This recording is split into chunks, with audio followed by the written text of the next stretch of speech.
नदी किनारी राजा परिचिती बसलेला आहे. भगवान शुकदेवजी त्याला आता श्रीमद भागवत महापुराण सांगतात. श्रीमद भागवत कथा सांगतात. पहिला स्कंद, दुसरा स्कंद, तिसरा स्कंद असणारे एकूण 12 स्कंद आहेत. 335 अध्याय आहेत. आणि या श्रीमद भागवत महापुराणामध्ये 18,000 असणारे श्लोक आहेत. प्रत्येक श्लोकाचं विवेचन त्या ठिकाणी आता राजा परीक्षितीला ऐकायला मिळत आहे. आणि भगवंताच्या तिला ऐकत असताना त्याचा आनंद वाढत जातो. आणि जणू की आपल्याला आता मरायचं की नाही मरायचं हे देहभान विसरून गेलं. आज 7वा दिवस आहे. ज्यावेळेस आता सुदामदेव भगवंताकडे येणार आहेत, त्याला भगवान सोन्याची नगरी देत आहेत. पुढे दत्तात्रयांचं त्या ठिकाणी 24 गुरु केले, त्याचा अवतार कार्य आहे. आणि तदनंतर 12व्या स्कंदामध्ये शेवटी भगवान श्रीकृष्णांनी धामाला जात आहेत. बाण लागलाय आणि आता शुकदेव भगवंतांना हे राजा परीक्षितीला आशीर्वाद देत आहेत, निघून जात आहेत. कालच्या कथेमध्ये आपण श्रवण केलंय.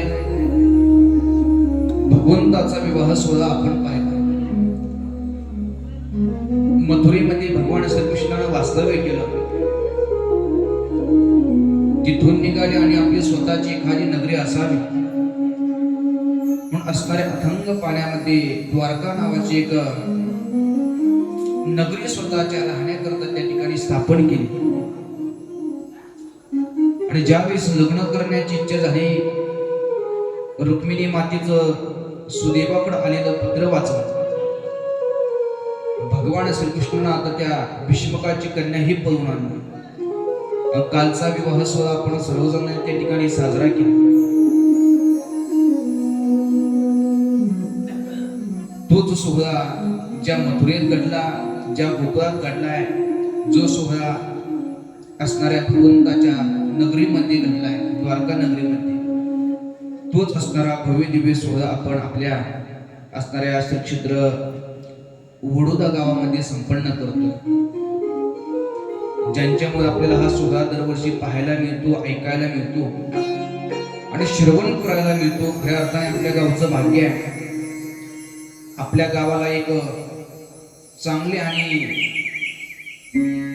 समाज सेवा करणारे सरपंच आपल्या गावाला लाभले. श्री आदरणीय राजूजी धोटे पाटील. आणि सरपंच साहेबांना सर्वांना आपल्याला श्रीमद भागवत कथा त्या ठिकाणी श्रवण करायला मिळते, ऐकायला मिळते. आम्ही महाराष्ट्रभर फिरतोय, पण फिरत असताना अनेक सरपंचही आम्ही पाहतो. कीर्तन कुठं चालू आहे, गावचं मारुतीचं मंदिर कुठं हे त्यांना माहीत नसते. हे फक्त ज्यावेळेस पंचवार्षिक येते त्याच वेळेस मारुतीरायाला नमस्कार करतात. मारुतीराया येऊ दे पुन्हा एकदा, आणि आल्यानंतर नारळ फोडाले 5 वर्षातून येते. असे सरपंच आम्ही आमच्या डोळ्यानं पाहतो. पण आपल्या गावचे सरपंच जरा सगळ्यापेक्षा आगळेवेगळे. आणि खऱ्या अर्थाने आम्ही महाराष्ट्रभर फिरतो, पण मला तरी असं वाटतं महाराष्ट्रामधलं एकमेव गाव असेल ते वडोदा.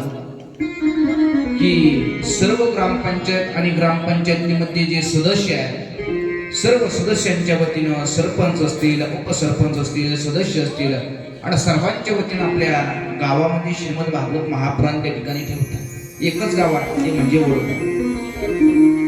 आणि खऱ्या अर्थाने सरपंचामुळे आपल्याला योग आला आणि आम्हालाही ज्यांच्यामुळे योग आला, सर्वांच्या माध्यमातून आम्हाला ज्यांनी संपर्क केला असणाऱ्या आमच्या आदरणीय ढोरेताई, ताईंच्या माध्यमातून आज आम्हाला 7 दिवस या गावामध्ये राहता आलंय. आता आम्ही 1 दिवसाचे पाहुणे तुमच्याकडे आहोत. आजची सेवा संपन्न होणार आहे, उद्याची काल्याची कीर्तन होईल. आणि जसे आम्ही पाहुणे आलो तसं आमच्या गावाला आम्ही निघून जाणार. मग 7 दिवस आम्ही या ठिकाणी कथा केली. मग आता आम्ही तुम्ही आम्हाला नंतर विसरले तरी चालते, पण 7 दिवस जी आम्ही कथा सांगतो, ज्या कथेतले महत्वाचे शब्द आहे त्या शब्दाला मात्र विसरू नका. आम्हाला कदाचित विसरून जाल आणि नाही विसरले तर आमचा उपयोग होईल ना होईल दूरचा भाग. पण त्या श्रीमद भागवत महापुराणातला एखादी जरी त्या ठिकाणी कथा लक्षात ठेवली आणि ती कथा श्रवण त्या ठिकाणी चिंतन केलं, मनन केलं आणि त्या कथेप्रमाणे आपलं जीवन त्या ठिकाणी पुन्हा नवीन जीवनाला सुरुवात केली, तरी सुद्धा या वरोद्या गावातलं भागवत महाराजांनी सांगितलेली कथा फलद्रूप झाली म्हणून असणार ही कथा आहे. आता रुक्मिणी माता त्या ठिकाणी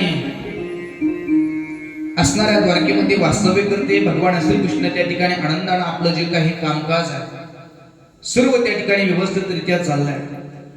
पण एक दिवशीचा प्रसंग आहे. भोजन करत असताना, स्नान करत असताना, गावातलं काही सार्वजनिक काम करत असताना रुक्मिणी मातेनं नीट लक्ष दिलं. हे सुंदर ते ध्यान तर दुसरं काहीच नाही. माझं नाव घ्यायचं राहिलं दूर आणि ती एक कोणी सटवी आहे, तिचं नाव आहे काय? राधा. नुसतं काय राधा राधा राधा राधा तिचंच नाव आहे. उठता बसता राधा, उठता बसता राधा. तिने एक दिवशी प्रश्न केला, का हो म्हटले देवा, मला तर असं वाटतं मी त्या भीष्मकाची कन्या रुक्मिणी होण्यापेक्षा खऱ्या अर्थाने तुमच्या ज्या गवळणी आहेत ना त्या गवळणी ती राधा बनली असती तर बरं झालं असतं. भगवंतानं प्रश्न केला, का ग रुक्मिणी असे तुझ्या मनामध्ये प्रश्न तरी निर्माण कसं झालं? त्यावेळेस ती रुक्मिणी फार गोड उत्तर देते, मी तुमच्यासोबत लग्न केलंय, तुमचं फक्त गुणगान माझ्या बापाजवळ येणाऱ्या राजांच्या मुखातून ऐकलं, तुमच्या सौंदर्याला मी पाहिलं नाही, तुमच्या गुणाला मी पाहिलं नाही, तुमच्या शिराला मी पाहिलं नाही, फक्त आणि फक्त तुमच्या गुणाला असणाऱ्या राजांच्या मुखातून ऐकलं आणि तुमच्यासोबत मी पळून आलो.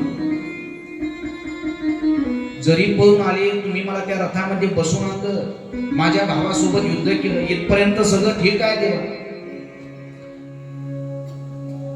तुम्ही माझ्यासोबत विवाह केला मी भाग्यवान समजते, पण एवढी सुद्धा भाग्यवान नाही की त्या राधेचं नाव तुम्ही घेताय तिची एवढी नक्कीच मी भाग्यवान नाही. कोण आहे नेमकं ती राधा? मला तर असं वाटतं रुक्मिणी होण्यापेक्षा राधा झाली असती तर बरं झालं असतं.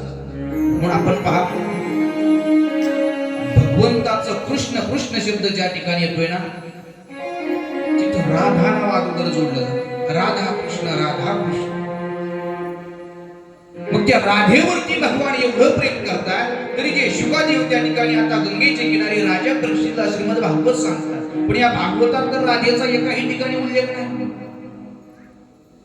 आणि बाकीचे साधू संत सांगतात, सगळे पुराण सांगतात भगवान श्रीकृष्णाची आवडती भक्ती जी आहे ना ती राधा आहे. मग शुकदेवांनी नेमकं का उल्लेख केला नसावा बरं? फार मोठ्या वक्त्याच्या मुखामधून मी वाक्य ऐकलं. आमचे गुरुनाम गुरु श्री गुरु गाथामूर्तीराव बाबा नेहमी सांगत असतात, शुकदेवांना पुन्हा पुन्हा वाटायचं त्या राधेचा उल्लेख करावा. 4थ्या स्कंदात करावा, नाही जमला 8व्या स्कंदात, 10व्या स्कंदात, तरी भगवंताच्या लग्नाच्या दिवशी का होईना आता त्या राधेचा उल्लेख करावा. पण राधा ते उलट जर आपण नाव वाचलं तर त्याचा अर्थ होतो धारा. शुकदेव असं उच्चारण करायला पाहिजे राधा, पण ओठ त्या ठिकाणी फडफडायचे आणि शुकाचार्यांच्या त्या ठिकाणी डोळ्यातून फक्त आणि फक्त धारा वाहायची. राधा उलटा शब्द त्या ठिकाणी अर्थ त्याचा वाच्यार्थ निघतो धारा. म्हणून शुकदेवाने राधेचं नाव काढूनच टाकलं. कारण त्यांना माहित होतं 7 दिवसानंतर आता राजा परीक्षितला तक्षक नावाचा सर्पदंश होणार आहे आणि राजा मरणार आहे. पण जर आपण त्या राधेचा उल्लेख करायला सुरुवात केली की राधा जर आपण भागवतामध्ये टाकला तर आपण त्या ठिकाणी समाधिस्थ होतो. त्या राधेच्या भजनामध्ये आपल्याला धारा लागते ना आपण भगवंताच्या चिंतनामध्ये दंग होणार आहे. आणि जर तिकडच दंग झालो समाधी लागलो तर ह्या राजा परीक्षितीचं काय होणार आहे? म्हणून राधा नाव शुकदेवांनी त्या ठिकाणी जास्त भागवतामध्ये घेतलंच. जे मै साजन प्रीत करे दुख होय नगर ढिला पीटती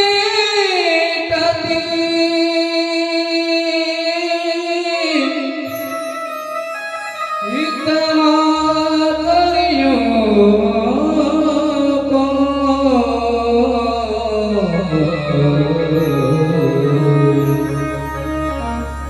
एक बार तो राधा बंद कर देखो मेरे सावरिया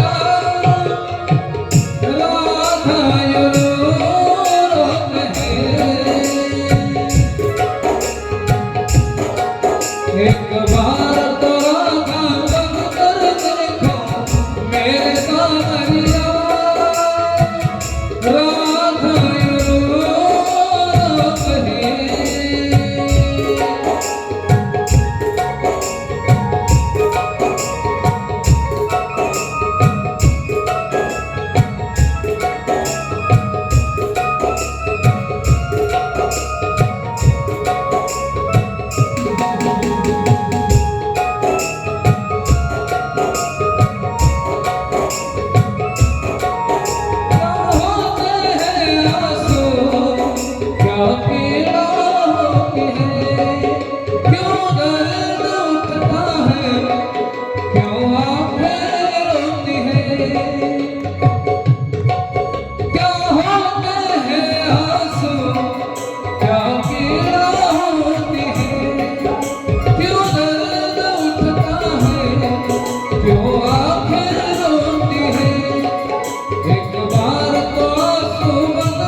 राधेचं नाव काढलं की शुकदेवांना समाधी लागायची भीती वाटत होती आणि याच्या अगोदर समाधीही लागली.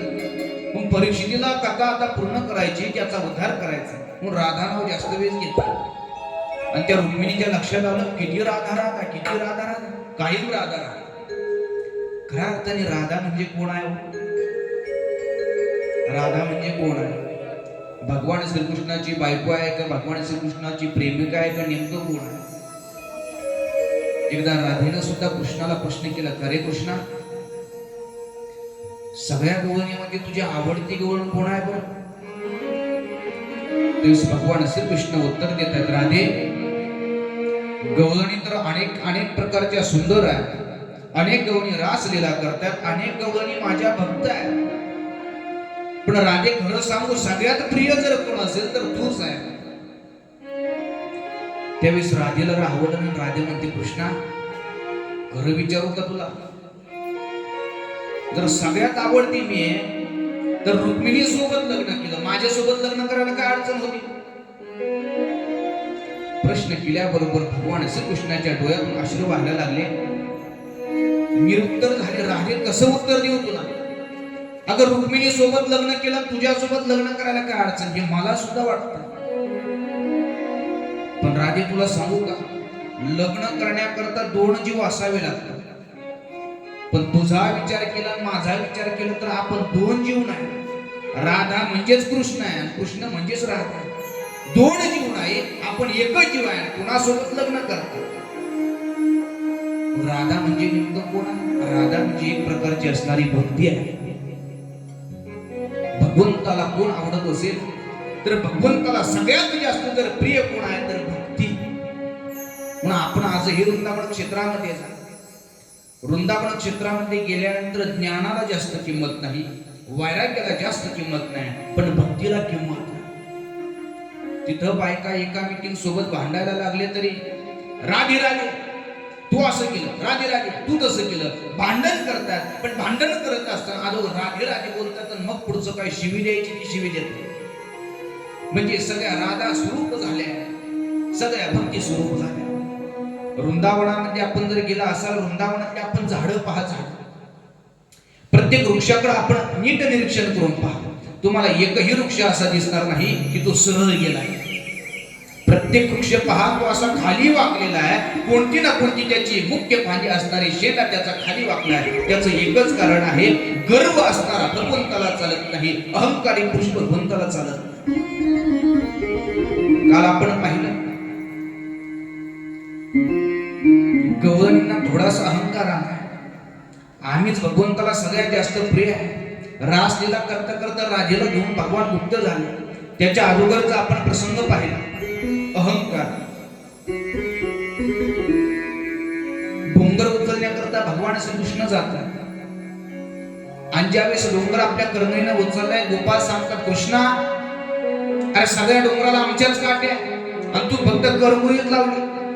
भगवान श्रीकृष्णानं थोडीशी करंगळी खाली घेतली आणि गोपाळांच्या काठ्या कडकड कडकड मोडायला लागल्या, काहींच्या काठ्या वाकल्या. चिरभरी जरी अभिमान त्या ठिकाणी झाला तरी भगवंताला तो अभिमान त्या ठिकाणी प्रिय नाही. पण ज्याच्या अंतकरणामध्ये भक्ती आहे, ज्याच्या अंतकरणामध्ये असणारं प्रेम आहे, ते भगवान श्रीकृष्णाला अत्यंत प्रिय असणारं प्रेम आहे. मग आपल्याला वाटतंय ना आम्ही भगवंताची एवढी सेवा करतोय, त्या भगवान श्रीकृष्णाची जपमाळ जपतोय, जप यंत्रामध्ये बटन दाबतोय, कृष्ण कृष्ण म्हणतोय आणि तो कृष्ण आमचा झाला पाहिजे, तर त्याकरता जीवनातला अहंकार सोडतो. अहंकाराचा वारा न लागो राजसा आणि माझ्या विष्णुदासा भावी कृष्ण. आमचे संत सुद्धा प्रार्थना करत असताना आमच्या संतांनी एवढं त्या ठिकाणी कार्य केलं, दीन जनाला जड मुडाला त्या ठिकाणी उद्धार केला. पण संत एकमेकांकरता सांगताय यांच्या जीवनामध्ये आता अहंकार निर्माण होऊ देऊ नका. अहंकाराचा वारा न लागू राजसा. अहंकार आला ना, अभिमान आला, भगवान त्याच्याकडे राहतो.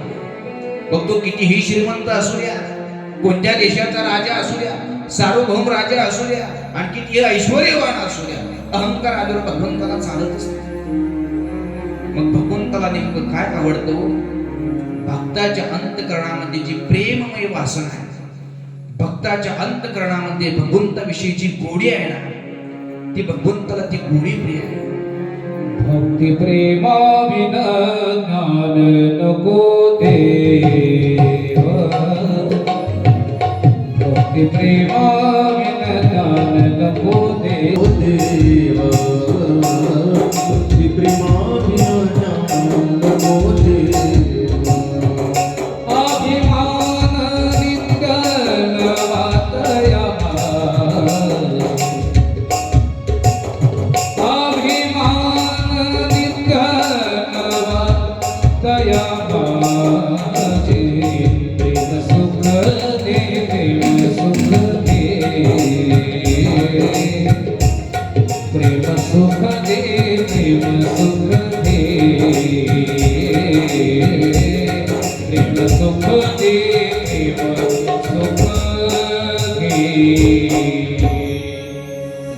अभिमान नवा नित्य नवा दया माझी. भगवंताला अभिमान काढीला भक्त आवडत नाही. आणि आमचे संत सुद्धा त्याच्याकडे म्हणताय देवा, आमच्याकडे जर भक्ती असेल, आमच्याकडे जर प्रेम असेल, भक्ती प्रेमाविन, आणि हे जर आमच्याकडे नसेल तर ज्ञान नको देवा. याच्या व्यतिरिक्त आम्हाला ज्ञानच नको देवा. आमच्याकडे अगोदर भक्ती पाहिजे. भक्ती असेल तर आमचं सगळं जीवन त्या ठिकाणी कृतार्थ होत आहे.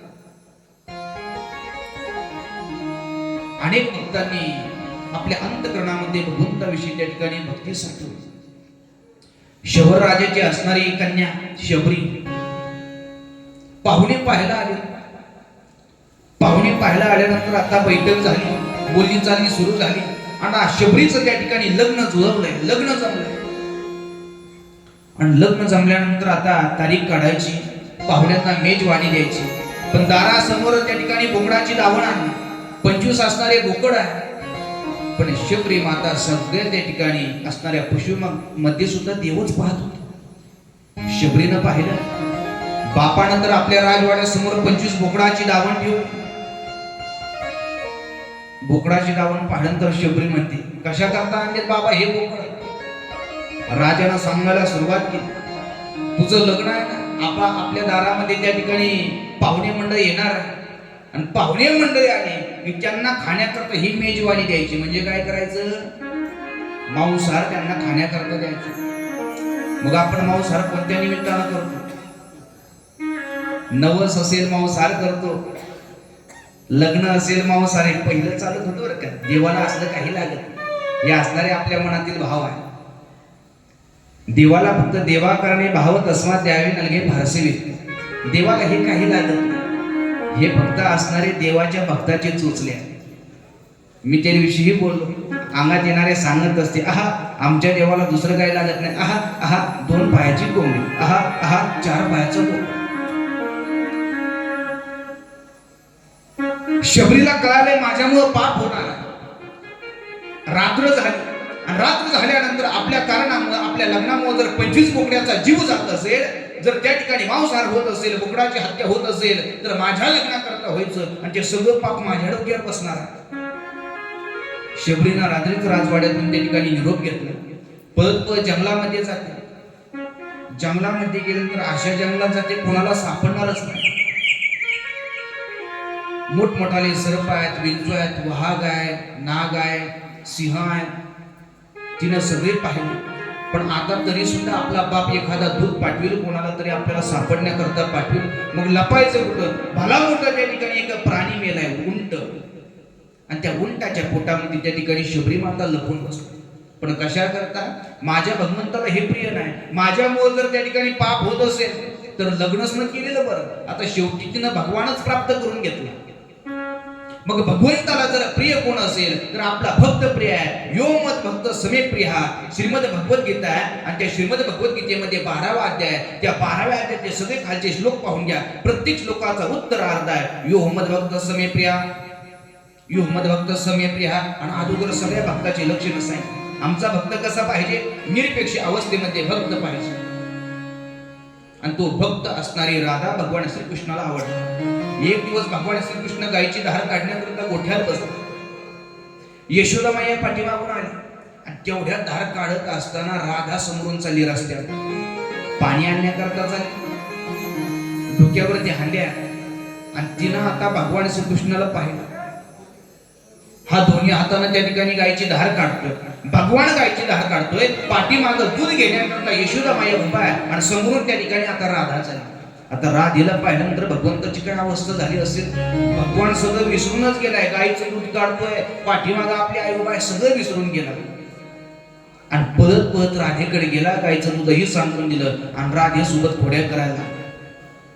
तेवढ्यात पाठीमाग वळून पाहिलं, आपली आई पाठीमागून आपल्याला पाहते. आई नावाने कृष्णा काय करतो? अरे ती राधा तिच्या कामाला चालली, मुद्दाम खोड्या करतो तू गवळणीचा. आता त्या दिवशी पाहिलं आम्ही, चौथ्या दिवशी गवळणी येत होत्या, खोड्या केलेल्या सांगत होत्या. खरंच तू खोड्या करतो कृष्ण? दिवस भगवान असणारा कसा आहे? चतुर आहे. चतुरा तो शिरोमणी, गुण लावण्याचे खाणी, मुकुट सकलामणी, धन्य तोची विठुर. भगवान श्रीकृष्णाला युक्ती केली. भगवान श्रीकृष्णाला वाटलं आता आईनं आपल्याला धरले, काय सांगावं? कृष्णानं सांगितलं, आई मी तिच्याकडे तिची खोडी करत नाही, अगोदर तिनं माझी खोडी. राधा कावरी बावरी झाली. अरे कृष्णा काय खोडी केली? कृष्णानं सांगितलं, माझा चेंडू मी खेळत होतो, चेंडू तुझ्याकडे उडाला आणि तू चेंडू माझा लपून ठेवला. यशोदा म्हणते, का ग राधा, का चेंडू लपून ठेवला? राधा सांगते, आत्या मी चेंडू घेतलाच नाही. आता आत्या म्हटल्याबरोबर कृष्ण गाला घासले. राधा आपल्या आईला आत्या म्हटली. आता आत्या म्हटल्याबरोबर निम्मा कार्यक्रम तिथंच फिक्स झाला. तुम्हाला आत्या दुसरी आठवली असेल. आता पाठीमाग एक आत्या गाजली. तिकडून एक गवळण ट्रॅक्टर हाकत हाकत आली आणि हाकत हाकत आल्यानंतर आत्या म्हटली, कुठं चालली? तिनं सांगितलं, मी थेट शेतात जाणार आहे. नाही आठवलं का? इकडचे सगळे लोक सज्जन आहेत, टीव्ही पाहत नाही, पिक्चर पाहत नाही, फक्त भागवत कथाच आहेत. राधेचं एवढं प्रेम होतं भगवंताना. फक्त आता राधेकडे त्या ठिकाणी पाहिलं आणि राधेच्या हातातून चेंडू खाली पडला. सांगितलं यशोदा आईला, सांगितलं, आई आई पाहिलं ना, तीच खोडी करते, मी कुणाच्या मुद्दाम खोड्या करत नाही. भगवान श्रीकृष्णाचं राधेवरती प्रेम होतं. राधेसोबत रास त्या ठिकाणी लीला करत होता आणि ते मात्र आता असणाऱ्या रुक्मिणीला, आपल्या पत्नीला पाहत. आता त्या राधेची एक दिवस जिरवायची म्हणून रुक्मिणीनं सांगितलं, का हो भगवान, तुम्ही जे राधेचं चिंतन करताय, यमुनेच्या तीरावरती जातात, देवडा उभा राहतात आणि बासरी वाजवत वाजवत राधेचं चिंतन करतात. राधा राधा राधा राधा कायम तिचं भगवत चिंतन करतात. मग नेमकं त्या राधेमध्ये काय भक्ती सुख आहे? माझी इच्छा आहे मला सुद्धा ते भक्ती सुख पाहायचं. मग असं करा ना, राधेला आपल्या घरी चहा पाणी प्यायला घेऊन या. भगवान श्रीकृष्ण म्हटले, आज कोणीकडून दिवस उजाडला, रोज शिव्या देते, गवळणीकडे जातोय म्हणून, आणि आज तर आता सांगते राधेला घरी घेऊन या. आनंद झालाय. राधेकडे पळत पळत गेले. राधे घरी दूध प्यायला. राधेलाही आनंद झाला. भगवान श्रीकृष्णानं बोलवलं, त्याच्या बायकोनं रुक्मिणीनं बोलवलं. राधा आली, भगवान श्रीकृष्ण आले. राधेला बसण्याकरता आसन टाकलंय. पत्नीनं सांगितलं, आता तुम्ही इथं बसू नका, आम्ही गप्पा मारतो, चहा पाणी घेतोय, तुम्ही तुमच्या कामाकरता निघून जा. आता भगवान श्रीकृष्णा पाठीमागे अनेक प्रकारची काम होते. भगवंताने आपल्या उंबरठ्याच्या बाहेर प्रवेश केला. प्रवेश केल्याबरोबर आता राधेच्या लक्षात आलंय, रुक्मिणी आपल्या सोबत गप्पा मारते. नेमकं काय गप्पा मारणार आहे? रुक्मिणी गेली, गॅसवरती पातेलं ठेवलं, पातेल्यात दूध ओतलं आणि एवढं गरम केलं, एवढं गरम केलं. आणि असणार आता राधेला सांगितलं, हे दूध पी. आता राधा भगवंताची सेवा करणारी होती. उकळत दूध राधेला पिण्याकरता दिलं आणि घटा घटा प्यायला लावलं रुक्मिणीनं. राधेनं ते घटा घटा दूध प्राशन केलं. पण राधेला काही झालं नाही. रुक्मिणीला वाटलं, आता तरी राधेच्या जिभेला फोड येईल, आता तरी बोलता बोलता तोतरीवर येईल, आता तरी सांगेल माझ्या जिभेला फोड आली, काहीतरी प्रत्युत्तर देईल. पण राधा काहीच म्हणायला तयार नाही. राधा आपापल्या घरी निघून गेली. आणि भगवान श्रीकृष्ण आता आपले सगळे काम करून आले. आणि आल्यानंतर आता रुक्मिणी आई साहेब त्या ठिकाणी भगवंताची पाय दाबण्याकरता, पाय चपण्याकरता बसली. पाय दाबत असताना भगवंताच्या तळ पायाला त्या ठिकाणी मोठमोठाले फोड आलेले आहेत. रुक्मिणीनं पाहिलं, कुठं नांगर धरायला गेले, कुठं लोकांचे बांधव कोरायला गेले. आता बायकांना काय काय बोलतात हे तुमचं सांगत नाही, पण आमच्या महाराज लोकांचं काय तुम्ही एवढं सोपं समजू नका बरं का. आमच्या गावाकडचे एक महाराज आहे, महिनाभर दिंडी चालते त्यांची. एक महिनाभर पंढरीला जातात, तिथून घरी येतात नाही येतात पुन्हा 4 महिने चातुर्मासात. आता बायको त्या त्रासाला कंटाळली, नवरा दिंडीवरून आला. महाराज जरी असला तरी घरी आल्याबरोबर दारातच उभा राहील. संपली का तुमची दिंडी? तिकडेच राहायचं ना, तिकडेच फिरायचं ना, तिकडेच खायचं ना, आणि तिकडेच एखादी बघायची ना. माझ्याकडे पाहू नका, तिकडेच एखादी बघायची ना. धर्मशाळा म्हणतोय मी. तिकडेच एखादी धर्मशाळा पाहिजे ना, धर्मशाळेत राहायचं, घरी तरी काय जेवण होत. तसं आता भगवान श्रीकृष्णाला नको ते रुक्मिणी माता बोलायला लागली. आणि बोलल्यानंतर भगवान श्रीकृष्ण त्या ठिकाणी सांगतात, जे फोड आलेत ना त्याचं एकच कारण आहे, जे तुम्ही राधेला गरम दूध प्यायला दिलं ना ते तिला नाही लागलं, कारण ते दूध माझ्या त्या ठिकाणी प्राशन करण्यात आलं आणि ते तोंडाला फोड न उठता ते पायाला फोड उठलं. अनेक प्रकारचे प्रसंग आहेत. संत मीराबाईला सुद्धा राजानं असणारं विष पिण्याकरता दिलं होतं. मीरा सतत त्या कृष्णासोबत भजन करते आणि तुला फक्त भजन करण्याकरता मंदिरात पाठवलं. पायात चालच काय बांधते, घुंगरच काय बांधते, हातात विणा चिपळ्या, आणि सतत त्या भगवान श्रीकृष्णाचं भजन करते. लग्न करण्याकरता घरी बोलवलं, पाहुणे पाहायला आले. पग घुंगरू बांध मीरा नाचे, पग घुंगरू बांध मीरा नाचे, पग घुंगरू बांध मीरा नाचे, पग घुंगरू बांध मीरा नाचे रे. घुंगरू बांध मीरा नाचे, पग घुंगरू बांध मीरा नाचे, पग घुंगरू बांध मीरा नाचे, पग घुंगरू बांध मीरा नाचे.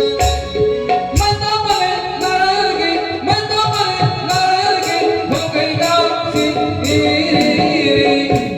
पग घुंगरू बांध मीरा नाचे, पग घुंगरू बांध मीरा नाचे, पग घुंगरू बांध मीरा नाचे, पग घुंगरू बांध मीरा नाचे रे.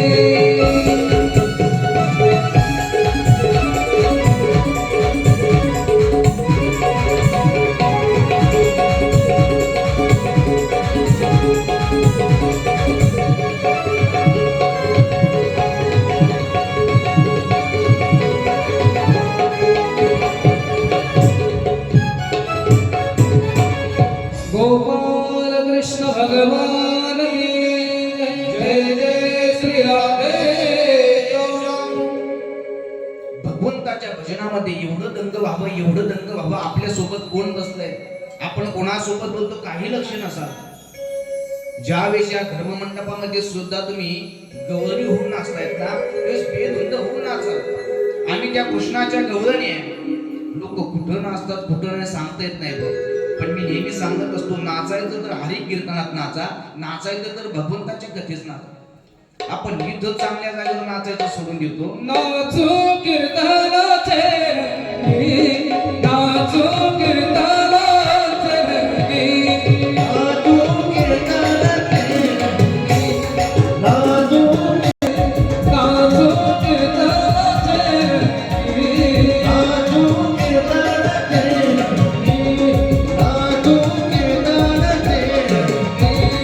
नाचो कीर्तनाचे रंगी, नागदीप लावू जगी, नाचो कीर्तनाचे रंगी, नागदीप लावू जगी, नागदीप लावू जगी. नाचो कीर्तनाचे रंगी, नाचो कीर्तनाचे रंगी, नाचो कीर्तनाचे रंगी, नाचो कीर्तनाचे रंगी. गोपाल कृष्ण भगवान की नाचगान करा. संत मीराबाई महाराज त्या ठिकाणी नाचतात. राजानं सांगितलं तिला विष द्या आणि भगवान श्रीकृष्णासोबत मी लग्न केलंय, दुसरा वर मला पाहू नका, तुम्ही विषही पाळलं तर ते विष प्राशन करायला मी तयार आहे, असे असणाऱ्या श्री संत मीराबाई एक एक प्रकारच्या त्या ठिकाणी भक्त होत्या की भगवान आमचा आणि आम्ही भगवंताचे, याच्याशिवाय आमच्या मध्ये दुसरं कोणी नाही. पण ते असणारं देवाचं आणि भक्ताचं अतूटच नातं आहे. आता भगवान त्या ठिकाणी द्वारकेमध्ये आल्यानंतर वेगवेगळ्या राजाच्या वेगवेगळ्या त्या ठिकाणी मुली आहेत, कन्या आहेत, आणि कोणी कोणी कोणत्या कोणत्या त्या ठिकाणी जन्मामध्ये तप केलंय, भगवत चिंतन केलंय, साधना केली. ती केवळ आणि केवळ साधना कशा करता केली असेल तर हाच भगवान श्रीकृष्ण आम्हाला पती मिळावा, आम्हाला नवरा मिळावा. काल आपण रुक्मिणी स्वयं पाहिलं, त्या रुक्मिणी स्वयंवरामध्ये फक्त एकच लग्न आपण पाहिलं, भगवान श्रीकृष्णाचं. आणि त्यानंतर अनेक प्रकारच्या जामवंती असेल, सत्यभामा, नागदिती, कालिंदा, लक्ष्मणा, मित्रविंद आणि भद्रा, अशा प्रकारच्या भगवान श्रीकृष्णानं आणखी 8 पत्न्या केल्या. सगळे मिळून भगवंताचे 8 आहे. मग तुम्ही म्हणतात महाराज आम्ही तर काल्याचे कीर्तनात, श्रीमद भागवत कथेमध्ये, असं अनेक पुराणामध्ये, कीर्तनामध्ये आम्ही श्रवण केलं. भगवान श्रीकृष्णाला किती बायका होत्या? 16,108 नक्की. नसल्या मग होत्याच म्हटल्या तुम्ही हक्कान. तर त्या बायका कोणत्या होत्या ऐका. देवाच्या मुख्य असणाऱ्या ह्या 8 बायका आहेत. रुक्मिणी, सत्यभामा, जामवंती ह्या 8 असणाऱ्या मुख्य त्या ठिकाणी बायका आहेत. पण एकदा घटना अशी त्या ठिकाणी घडली. भौमासूर नावाचा त्या ठिकाणी एक राजा होता, राक्षस होता. तो आपल्या पृथ्वीवर त्या ठिकाणी परिभ्रमण करायचा आणि ज्या ज्या ठिकाणी त्याला सुंदर, रूपवान, गुणवान त्या ठिकाणी मुली पसंत पडायच्या, त्यानं कोणाला काही विचारायचं नाही. ती मुलगी हाताला धरायची आणि हाताला धरल्यानंतर फरफडत उडत आपल्या त्या ठिकाणी राजधानीमध्ये न्यायची, आपल्या नगरात न्यायची. अशा त्यानं सुंदर मुली गोळा करत करत 16,100 मुली त्या ठिकाणी गोळा केल्या. आणि एवढ्या मुली गोळा केल्यानंतर एक दिवशीचा प्रसंग आहे. त्या मुली आता विचार करतायत, आपल्याला तर त्या भौमासुरानं, भौमासुर म्हणजेच नरकासुर, आपण जे दिवाळीच्या वेळेस नरक चतुर्थी साजरी करतो, नरक चतुर्थी तीच नरक चतुर्थी म्हणजे तो भौमासुर. त्यानं पळून आणलेल्या स्त्रिया त्यांनी एक दिवशी विचार केला, म्हटले आपल्याला याच्या ताब्यामध्ये आता राहायचं नाही, आपल्याला त्रास होतोय, आपलं जीवन त्या ठिकाणी निरर्थक चाललंय. कमीत कमी त्या भगवंताची सेवा तरी आपल्या हाताने घडेल. भगवंताचं गुणगान ऐकलं होतं, कानावर बातमी आली होती, भगवान श्रीकृष्ण आता असणाऱ्या त्या रुक्मिणीला पळून आणतात. रुक्मिणीनं भगवंताकरता पत्र लिहिलंय, सुदेवाजवळ दिलंय आणि भगवंतानं तिला पळून आणलं. ही बातमी सगळ्यांनी ऐकल्या कारणानं आता यांच्याही लक्षात असं आलं, पाठीमागची बडबड जरा थोडी शांत केली तर बरं होईल.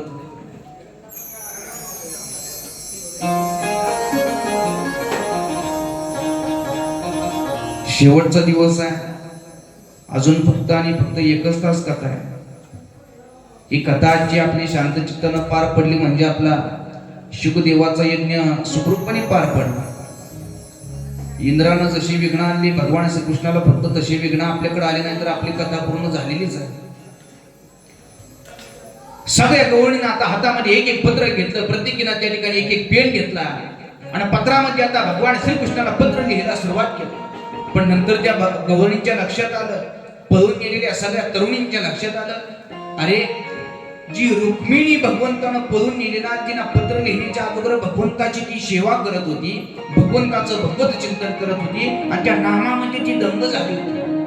मग आपल्याला सुद्धा आता भगवान श्रीकृष्णाचं एकदा मोठ्या प्रेमानं टाळी वाजवून भगवत चिंतन करावं लागेल, भजन करावं लागेल आणि तेव्हा ते पत्र आता भगवंतापर्यंत पोहोचणार आहे आणि मग भगवान आपल्याला या असणाऱ्या भौमासुराच्या तावडीतून आपल्याला सुटका करणार आहे. पण त्याकरता सगळे असणाऱ्या तरुणी एकदा भगवान श्रीकृष्णाचं त्या ठिकाणी भजन करायला सुरुवात करतात. श्री कृष्ण गोविंद हरे मुरारी हे नाथ नारायण वासुदेव. कृष्ण गोविंद सर्वांनी हरे टाळी वाजवून भजन करायचं. हे नाथ नारायण श्री कृष्ण गोविंद हरे मुरारी हे नाथ नारायण वासुदेव.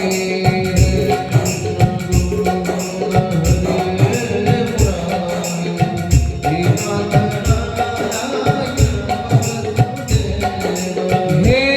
नारायण वासुदेव. हे नाथ नारायण वासुदेव.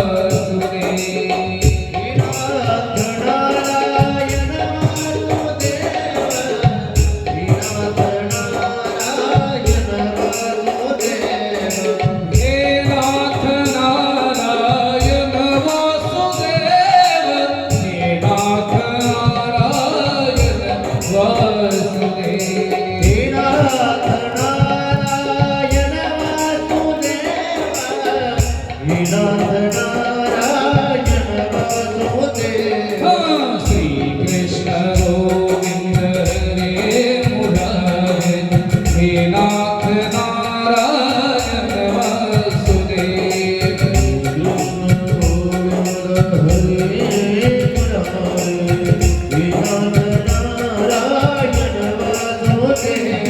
श्री कृष्ण गोविंद हरे मुरारी हे नाथ नारायण वासुदेव.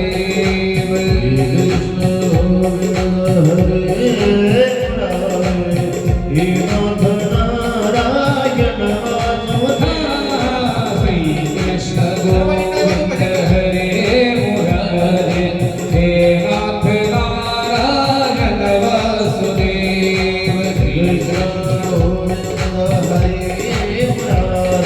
हे नाथ नारायण वासुदेव. श्री कृष्ण गोविंद हरे मुरारी हे नाथ नारायण वासुदेव. हे नाथ नारायण वासुदेव. हे नाथ नारायण वासुदेव. बालकृष्ण भगवान की जय. जय श्री राधेश. सगळ्या गवळींना आता भगवान श्रीकृष्णाचं आनंदानं स्मरण करायला सुरुवात केली, भगवान श्रीकृष्णाचं भजन केलंय आणि सगळे असणाऱ्या त्या भौमासुरानं पळून गेलेल्या गवळणी आहेत ना, ज्या तरुणी आहेत त्यांनी सगळ्यांनी प्रत्येक सेपरेट पत्र भगवान श्रीकृष्णापर्यंत आता पोहोच केलं. भगवंतानं विचार केलाय, अरे दुःखामध्ये अडकलेल्या ह्या तरुणी आहेत, आता यांना सोडण्याकरता गेलं पाहिजे. भगवान श्रीकृष्ण आता त्या भौमासुराच्या नगरीमध्ये पोहोचलेले आहे, पण या तरुणींना तसं सोडता येणार नाही. मग अगोदर त्या ठिकाणी त्या राक्षसासोबत युद्ध करावं लागेल आणि एकदा भौमासुराचा वध केला की मग हे सगळं आपलंच झालं. भौमासुर त्या ठिकाणी समोर आलेला आहे. कृष्णा, अरे तुला आड बाईक आहे तरी सुद्धा माझ्या असणाऱ्या पूर्वीकडे नजर ठेवतो का? अरे हक्काच्या आहेत का? पळून आणल्या. पण भगवान श्रीकृष्णाला त्या ठिकाणी असणाऱ्या तरुणी म्हणत होते, देवा मार, देवा मार, आम्हाला तुझी सेवा घडू दे, आम्हाला तुझ्या सोबत यायचे देवा. या संकटातून मुक्त करणारा फक्त तूच आहे, विश्वाचा जनित आहे. अरे तुझं किती व्यापकत्व आहे, पाहू दे सगळ्या जगाला. तरुणी म्हटल्याबरोबर भगवान श्रीकृष्णानं आता भौमासुरासोबत त्या ठिकाणी युद्ध केलंय. युद्धामध्ये भौमासुर त्या ठिकाणी मारला गेलाय. ज्या दिवशी मारला त्या दिवशी नरक चतुर्थी होती. नरक चतुर्थी त्या ठिकाणी त्या दिवशी साजरी केली जाते. आणि त्यांना मारल्यानंतर आता भगवान श्रीकृष्णाने त्या सगळ्या तरुणींकडे पाहिलं आणि म्हटले, तुम्ही तुमच्या दुःखातून आता मुक्त झाला. जे जे तुमचे घर आहे, जे जे तुमचे आई बाप आहे, तुम्हाला गाव आठवतच असतील, तिथं तिथं तुम्ही जाऊ शकता. असं म्हटल्यानंतर सगळ्या तरुणी आता रडायला लागल्या, कृष्णा अरे या संकटातून तसं पाहिलं तर आम्ही दुसऱ्याकडून एखाद्याकडून सोडवणूक करून घेतली असते. अशक्य असणारं कदाचित शक्य झालंही असतं देवा. पण खरं सांगू, आम्ही घरी जाण्याकरता तुला बोलवलं नाही कृष्णा. आमची सुटका होण्याकरता तुला पत्र पाठवलं नाही. मग तू आमच्या सोबत लग्न करावं ही आमची इच्छा आहे. कृष्ण म्हटला, अगोदरच घरी द्वारकेमध्ये 8 आहे. त्यांनी समता एकीनाच नाकीनं आणली. राधेला बोलून गरम दूधच काय पाचतील, काय काय हाल करते म्हटले. जरी देव असलो तर त्रास आहेच ना. बायकोचा त्रास नाही असं या जगात माणूस नाही. कृष्ण असं सांगतायत बरं का, मी सांगत नाही. पण सगळ्या स्त्रिया सांगतायत आम्हाला तुझ्यासोबत लग्न करायचं. भगवान श्रीकृष्ण सांगतायत जमणार नाही. तुम्ही तुमचे दुसरे त्या ठिकाणी बापाच्या आज्ञेनं पती पहा आणि तुमच्या गावाकडे जाऊन लग्न करा. पण त्या तरुणी भगवंताला सांगतात, देवा अरे या भौमासुरानं आम्हाला पळून आणलंय आणि पळून आलेल्या मुलीबरोबर आम्हाला सांग बरं, कोण आनंदानं लग्न करेल? आमच्या सोबत लग्न करतील, पण कोण करतील सांगू का देवा? ज्याची बायको मेली, ज्याची बायको नांदत नाही, असा इचका ज्याचा झालाय ना, तू आमच्या सोबत लग्न करेल. म्हणून देवा हे आमच्या जीवनामध्ये दुःख, पुन्हा तेच दुःख नको देवा. कमीत कमी तुझी सेवा तरी आमच्या हाताने घडेल देवा. तुझ्या असंगतीत आमचं आयुष्य तर त्या ठिकाणी फलद्रूप होईल. ज्याप्रमाणे गोपाळ तुझ्या संगतीमध्ये राहिले आणि राहिल्यानंतर ते सांगतात, कृष्णा तुझी संगती झाली आमची निश्चित. तुझ्या संगतीमध्ये राहिल्यानंतर ज्या गोपाळांची निश्चिंती झाली. निश्चिती होणं वेगळं आणि निश्चिंत होणे वेगळं. आता निश्चिंतीने पावलं विसावं. संत सांगतात ना, आता निश्चिंतीने, म्हणजे आमच्या जीवनामध्ये आता काही भय राहिलं नाही. देवा तू आमच्या जवळ आहे. सगळ्या तरुणीच्या आग्रहस्तव भगवान श्रीकृष्णानं हातामध्ये पाणी घेतलंय आणि संकल्प सोडून दिला. पहिल्या असणाऱ्या मुख्य असणाऱ्या 8 भगवान श्रीकृष्णाच्या पत्न्या आणि या 16,100 एकूण किती झाल्या? 122. किती? 100 म्हणजे लक्ष आहे तुमचं. 108 सगळ्या पत्न्या झाल्या आणि भगवान श्रीकृष्ण त्या ठिकाणी आता सुखानं आनंदानं त्या ठिकाणी जीवन जगतात. पण सगळ्या असणाऱ्या स्त्रिया एकत्र कधीच राहू शकत नाही. भगवंताच्या जरी बायका असल्या तरी एकत्र कधी राहू शकत नाही. आपलं काय घेतलं? मग भगवंताच्या लक्षात आलं यांची आता भांडणं होणार आहे, एकामेकीवर रुसणार आहे, फुगणार आहे. भगवान श्रीकृष्णानं द्वारकेमध्ये प्रत्येकी करता वेगवेगळ्या रूमा, वेगवेगळ्या त्या ठिकाणी महाल तयार केले आणि प्रत्येक गौरीला वाटायचं हा कृष्ण आमच्या सोबत असा. कृष्णा सुद्धा तसाच नटधारी आहे, तसाच कलाकार आहे. प्रत्येक गौर प्रत्येकीच्या महालामध्ये जाऊन त्या ठिकाणी आता दिवाण्यावरती बसले, खुर्चीवरती बसले आणि प्रत्येक आता बाहेर येऊन वाट पाहत होती कृष्णा नेमकं कोणाकडे जातो. पहिली त्याची बायको आहे कोण? रुक्मिणी. तिच्या महालात जातो का? जागवंतीच्या महालामध्ये जातो का? नेमकं कुणाच्या महालामध्ये जातो? वाट पाहतात. त्या 8 जणीचे तिकडच वाद होतात आणि इकडं 16,100 तर ह्या म्हणतात आपण तर भगवान श्रीकृष्णासोबत बरंच लग्न लावलं, आपल्याकडे कधी यायचं? प्रत्येक गौरनं प्रत्येक बायको त्या ठिकाणी भगवान श्रीकृष्णाची वाट पाहते, प्रत्येकाच्या महालामध्ये जाऊन बसले. पण भगवान श्रीकृष्णाने एवढे रूप घेतले, एवढे अवतार घेतले. जी गौर ज्या महालामध्ये बसली, भगवान श्रीकृष्ण वेगवेगळ्या रूपामध्ये तिच्या समोर जोडीनं बसले. सगळं त्या ठिकाणी सुखानं चाललंय, समाधानानं चाललंय आणि सगळं त्या ठिकाणी द्वारका आनंद उत्सव चालू असताना एक दिवशीचा प्रसंग घडलाय. मोठमोठ्यानं द्वारकेकडे आता आवाज येऊ लागला, भजन कानावरती येऊ लागलं. भगवान श्रीकृष्ण बाहेर मस्त त्या ठिकाणी सोफ्यामध्ये बसले आणि कानावरती भजन येत होतं. कोणाचं भजन होतं? ते भजन होतं नारायण नारायण नारायण. मग भगवंताच्या लक्षात आलं, नारायण नारायण भजन करणार आपल्याला भेटण्याकरता दुसरा तिसरा कोणी आला नाही. ते श्री संत नारद महाराज आहे आणि त्यांचं भजन सुरू आहे. कोणतं भजन आहे? नारायण नारायण श्रीमन्नारायण नारायण नारायण हरी नारायण नारायण श्रीमन्नारायण नारायण नारायण श्रीमन्नारायण नारायण नारायण नारायण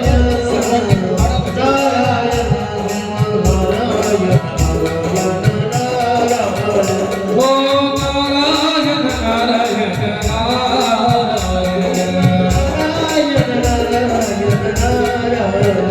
भज नारायण नारायण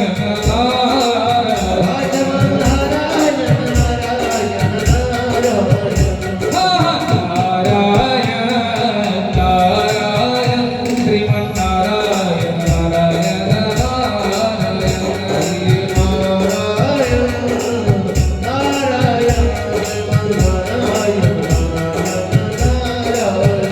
नारायण नारायण बोलो गोविंद हरे गोविंद हरे बोलो गोपाल हरे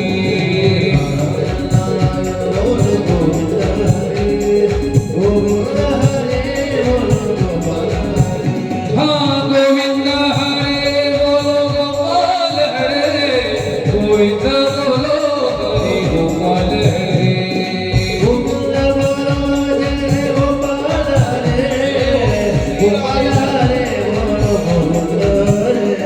जय राधा रमण हरि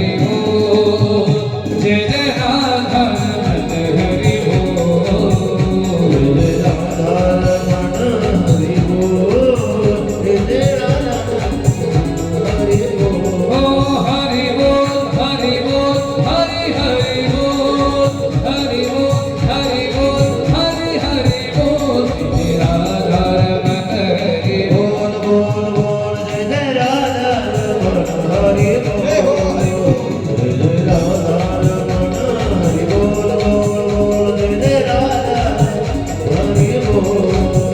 विठ्ठल माता माता माता माता माता विठ्ठल माता श्री विठ्ठला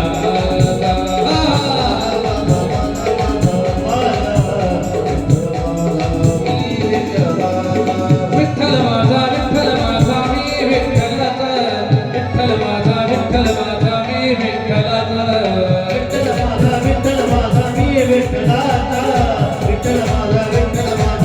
विठ्ठलाचा नारायण नारायण श्रीमन्नारायण नारायण नारायण नारायण नारायण श्रीमन्नारायण नारायण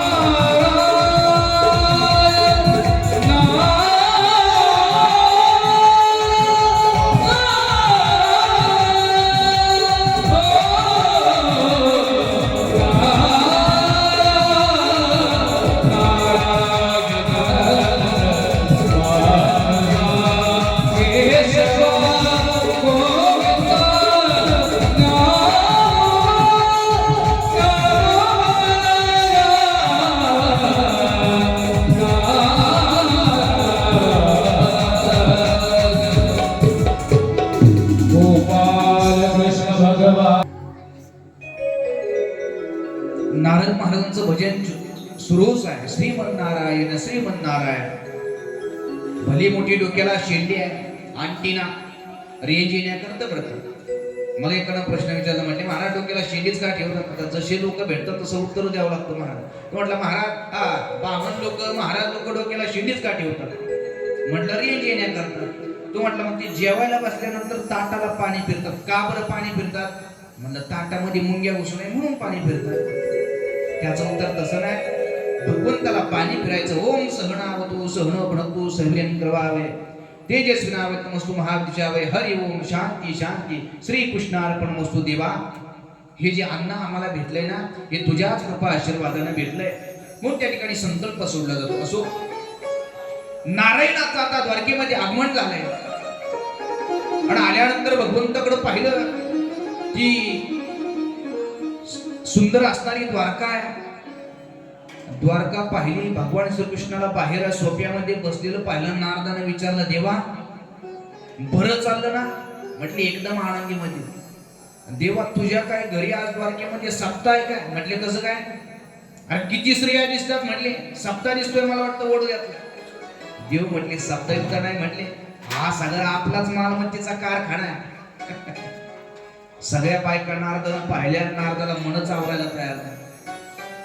नारदानं सांगितलं, देवा एवढ्या बायका तुला एकट्याला? अरे आम्ही कार्यकर्ते फक्त फिरूच मेलो ना. म्हटले स्वतःच्या पदर पेट्रोल वतू मेलोय आणि तुला एकट्याला 16,108. अरे मला एखादी तरी आहे का? एक सुद्धा बायको नाही. म्हटले अरे मग आता नारदाचा आणि भगवान श्रीकृष्णाचा असा संवाद चालू आहे. तेव्हा देवाच्या लक्षात आलं, नारदाच्या मनात फक्त आता एकच इच्छा आहे, देवानं याचे ते एखादी का होईना मला द्यावं. नारदाच्या मनातलं भगवान श्रीकृष्णानं ओळखलं. देवाचं मन म्हणजे नारदच आहे. सगळं कळतं भगवंताला. इथलं सुद्धा सगळं कळतं बरं का. कोण कोण रोज कथा ऐकताय, कोण कोण कथेमध्ये डुकल्या घेतय, कोण कोणत्या कलरची साडी घालतय, कोण कोण राजा परीक्षितीचं भगवान शुकदेवांचं वर्णन ऐकतंय, कोण कोण ग्रंथाचं पूजन करतंय, कोण कोण ग्रंथावर दक्षिणा ठेवतंय. हा हे मी नाही सांगत बरं का. हे देव पाहतो. देव म्हणजे तुम्ही इथं दक्षिणा ठेवा असं नाही, आणि ठेवल्यावर मी नाही म्हणत नाही, हे पण तेवढं कराय. भगवंताला सगळं कळतं. आणि मग आता नारदाच्या मनातलं ओळखल्यानंतर भगवान श्रीकृष्ण त्याला सांगतात, नारदा नेमकं तुमची इच्छा काय? मनातलं बोला बरं.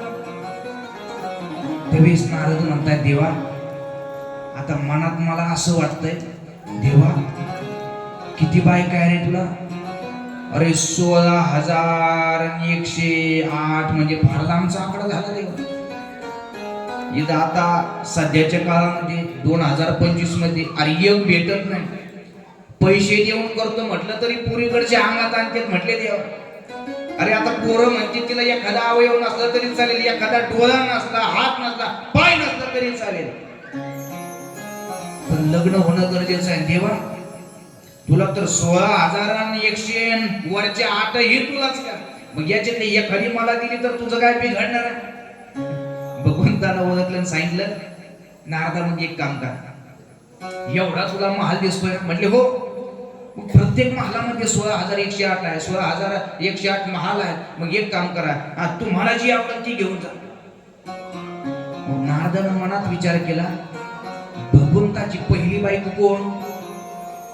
भगवंताची पहिली बायको कोण? पलीकडचे सगळ्यात मागचे मंदिरासमोरचे रुक्मिणी पळून आणली ना. काल लग्न पाहिलं ना आपण, रुक्म्या पाठीमाग पळत होता. म्हटलं अरे पहिली बायको भगवंताची रुक्मिणी आहे. सुंदर तिचा आता त्या ठिकाणी घराचा दरवाजा पाहिला, आतमध्ये प्रवेश केला. देवाला वाटलं, नारदाला वाटलं, देव काय म्हटले, तुम्हाला जी आवडेल ती घेऊन जा. पण देवानं तिथे एक 8 सांगितली होती. आता नारद मी सुद्धा ती 8 का सांगितली? नारदाला जेवढी गडबड झाली ना बायकोने, देवानं सांगितलं नारदा जी पाहिजे ती न्या, पण ज्या खोलीमध्ये मी नसेल आणि ज्या बायकोचं वर मी नसेल, ती जी बायको तुम्हाला ज्या महालामध्ये एकटी दिसल ती बायको तुम्ही लगेच घेऊन जा. मग नारद म्हटला देवाला 16,108 आणि याचे ते 100 नेल्यानं काय बिघडतं काय? म्हटले बाद झाला आता परमार्थ.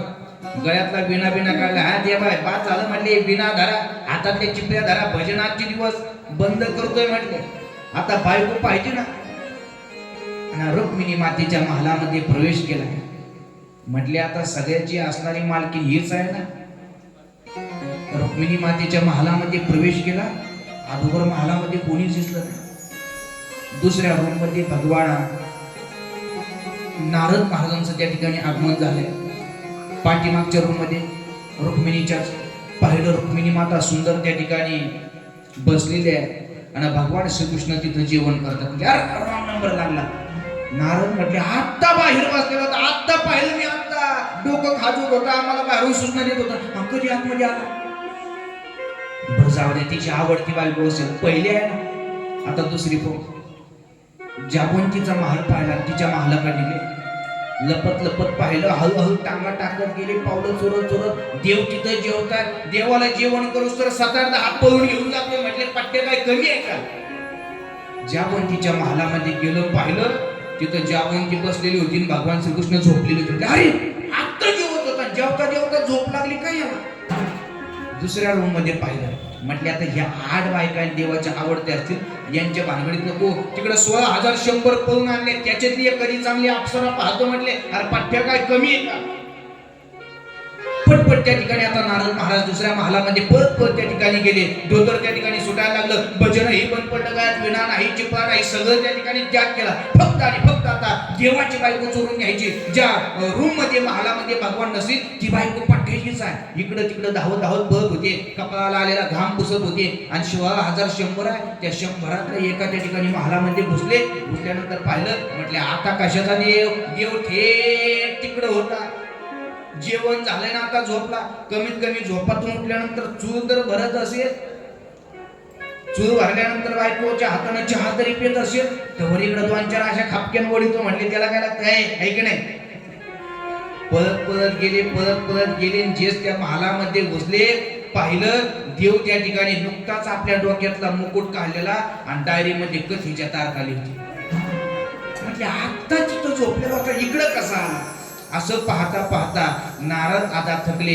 16,108 महाल फिरले, पण त्यांना अशी एकही बायको सापडली नाही की तिच्या सोबत भगवान श्रीकृष्ण नाही. देव देवानंद देव नाही देवान देव चोरून नील देव चोरून नील अशी कोणाची उंटाई देव देवानंद देव नाही देवान देव अंतरात नांदे देव गाही दिशी बोले देव अंतरात नांदे देव गाही दिशी देवा भाळी सागरी देवा हे चराचरी देव शोधूनिया पाही देव शोधूनिया पाही देव सर्व भूता देव देवानंद देव नाही देवान देव देवानंद देव नाही देवान. गोपाल कृष्ण भगवान श्री राधे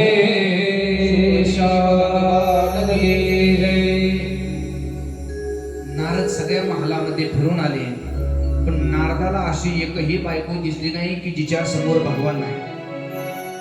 मग आता नारद बाहेर आले, म्हटले हा किती पळतोय, इकडं पळतोय तिकडं पळतोय, खुर्चीवर बसल्याला पाहू. पहिल्यांदा खुर्चीवर भगवान त्या ठिकाणी बाहेर बसले होते, तो भगवंतानं तिथं सुद्धा आपलं रूप त्या ठिकाणी नारदाला दाखवलं. नारद मात्र आता लुटांगण घालता, देवा तू सर्व शक्तिमान असणार आहे कृष्णा, तू किती व्यापक आहे.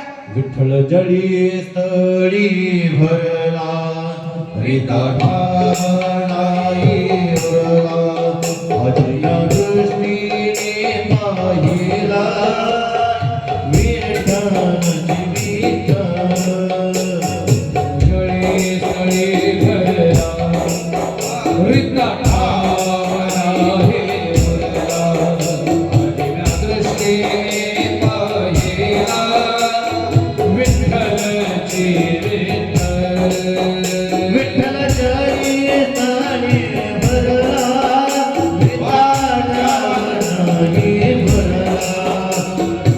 स्थळी स्थळी वरला रिता ठावला उरला आजव्या दृष्टीने पाहिला विठ्ठल विठ्ठल आदिव्य दृष्टीने पाहिला विठ्ठलचे स्थळी स्थळी वरला रिता ठावणाई उरला आजव्या दृष्टीने पाहिला विठ्ठल विठ्ठल स्थळी स्थळी वरला रिता ठावला उरला आदिव्य दृष्टीने पाहिला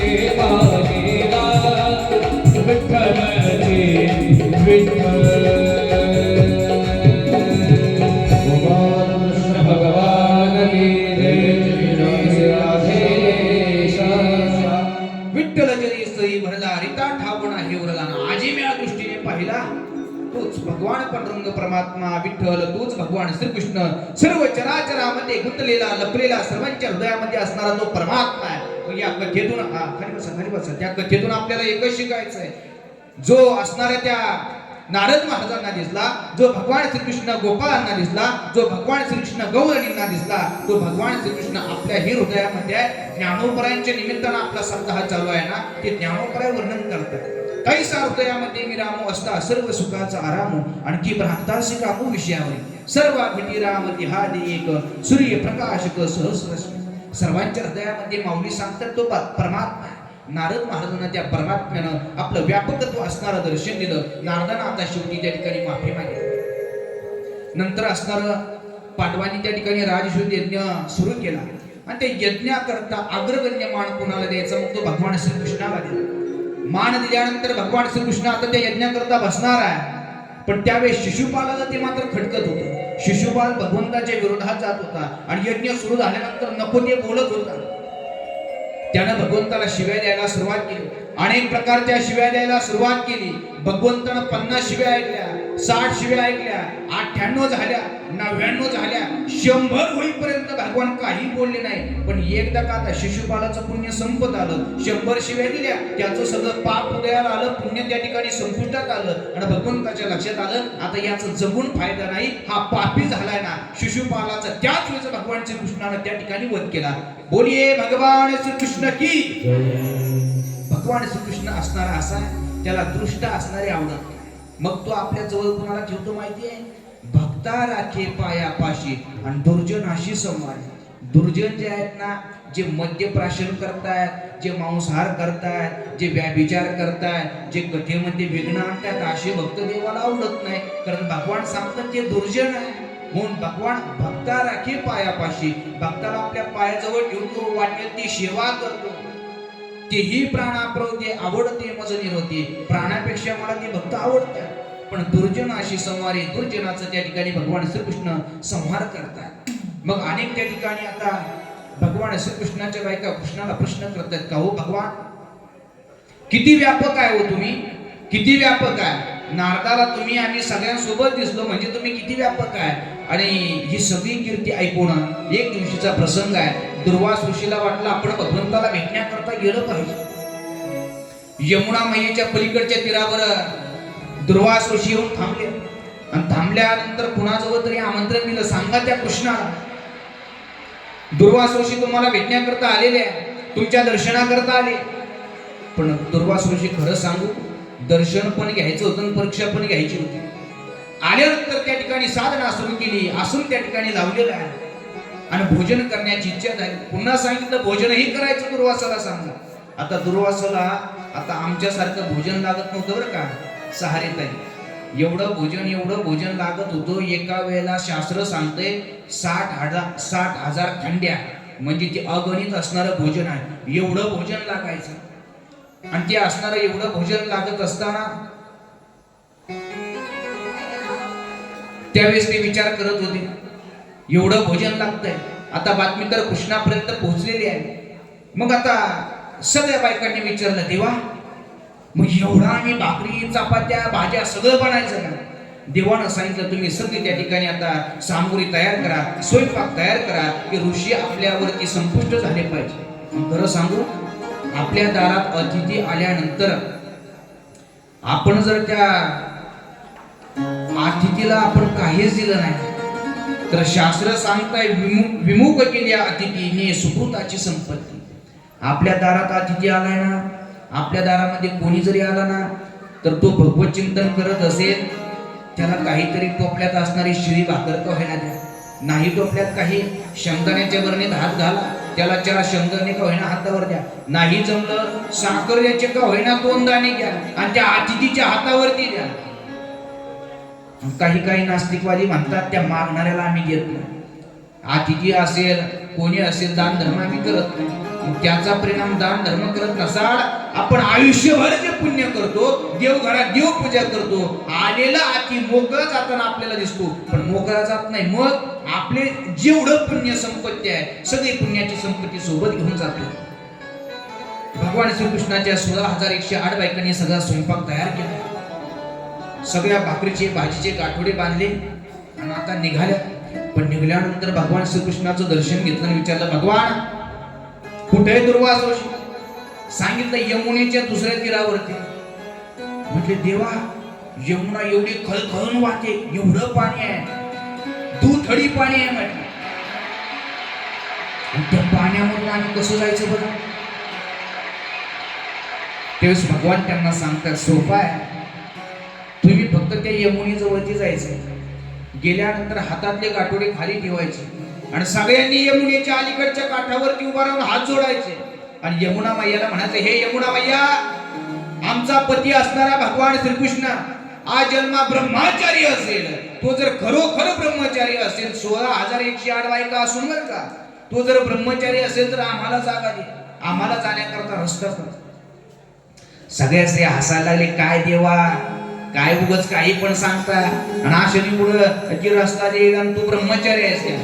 यार तू कसा नट खरी आहे आम्हाला माहित आहे ना, किती चोरटा आहे, कसा आहे, तुझा सगळा अनुभव आम्ही घेतला आणि तू ब्रह्मचारी म्हणतो काय. पण आता देवाचं ऐकावं लागतं ना. पतिव्रता बाई पतीच्या पुढे एक शब्द बोलत नसते. तू का म्हणे पतिव्रता आणि तिची देवावरची सत्ता, त्या बाईची देवावरची सत्ता असते. सगळ्या गवळणी असणाऱ्या सगळ्या 16,108 यमुना मैयेच्या तीरावरती गेल्या. डोक्यावरचे भाकरी भाजीचे सगळे कटोरे खाली ठेवले. यमुना मैयाकडे पाहिलं, भली मोठी नदी आहे, खळखळून पाणी वाहत आहे, वारा सुटलेला आहे, वावरटी सुटले. यांना वाटलं आता आपल्या भाकरी काय ओढून जाता की काय, काहीतरी त्या ठिकाणी आता विपरीत घडतं की काय. पण आता आपल्या पतिदेवानं सांगितलं ना, पतीचं ऐकलंच पाहिजे. मग तो पती कसा काय असा, पण त्यानं आज नाही केली ना, पती आपला परमेश्वर आहे. सगळ्या 16,108 भगवान श्रीकृष्णाच्या बायकांनी हात जोडले आणि यमुना मैयाला सांगतात, हे यमुना मैया, आमचा असणारा भगवान श्रीकृष्ण आमचा पतिदेव आहे आणि तो जर अजन्म ब्रह्मचारी असेल तर आम्हाला जायला रस्ता दे. आणि डोळे उघडले, यमुना मैयानं भला मोठा समृद्धीच तयार करून दिला. सगळ्यांनी पाहिलं, खरंच आपला कृष्ण किती त्या ठिकाणी त्याचं व्यापकत्व आहे, खरंच किती डेंजर आहे ना. मग एकामेकीला सांगायला लागले, पाहिलं ना आपल्या नवऱ्याची ताकद किती डेंजर आहे. आपल्या गावातल्या असणाऱ्या सगळ्या पुढाऱ्यांपेक्षा, आमदारापेक्षा, खासदारापेक्षा सगळ्यापेक्षा डेंजर आहे. किती सत्ता आहे, फक्त माणसावर सत्ता नाही. देव चतुर चतुर देव चतुर चतुर देव चतुर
चतुर, तो भगवान श्रीकृष्ण फार चतुर आहे. आता सगळ्या भगवंताच्या बायका पलीकडे गेल्या आणि ऋषी त्या ठिकाणी आता साधना करतायत, भगवत चिंतन करतायत. दुर्वास ऋषी समोर सगळे अन्नाचे गाठोडे ठेवले. दुर्वास ऋषीने फक्त त्या अन्नाकडे असं पाहिलं आणि पाहिल्यानंतर सगळे गाठोडेकडे ऍक्शन केली, ढेकर दिला आणि सगळे दुडके धोत्राचे फाटलेले धोत्र भगवंताचे, त्याच्यात भाकरी आणलेल्या, सगळे जुळलेले युद्धामध्ये फाटलेले धोत्र बिग्र, आमच्या महाराज लोकांचे तेच धोत्र कामाला येतील घरी. आणि ते सगळं त्या ठिकाणी तृप्त झालेलं आहे.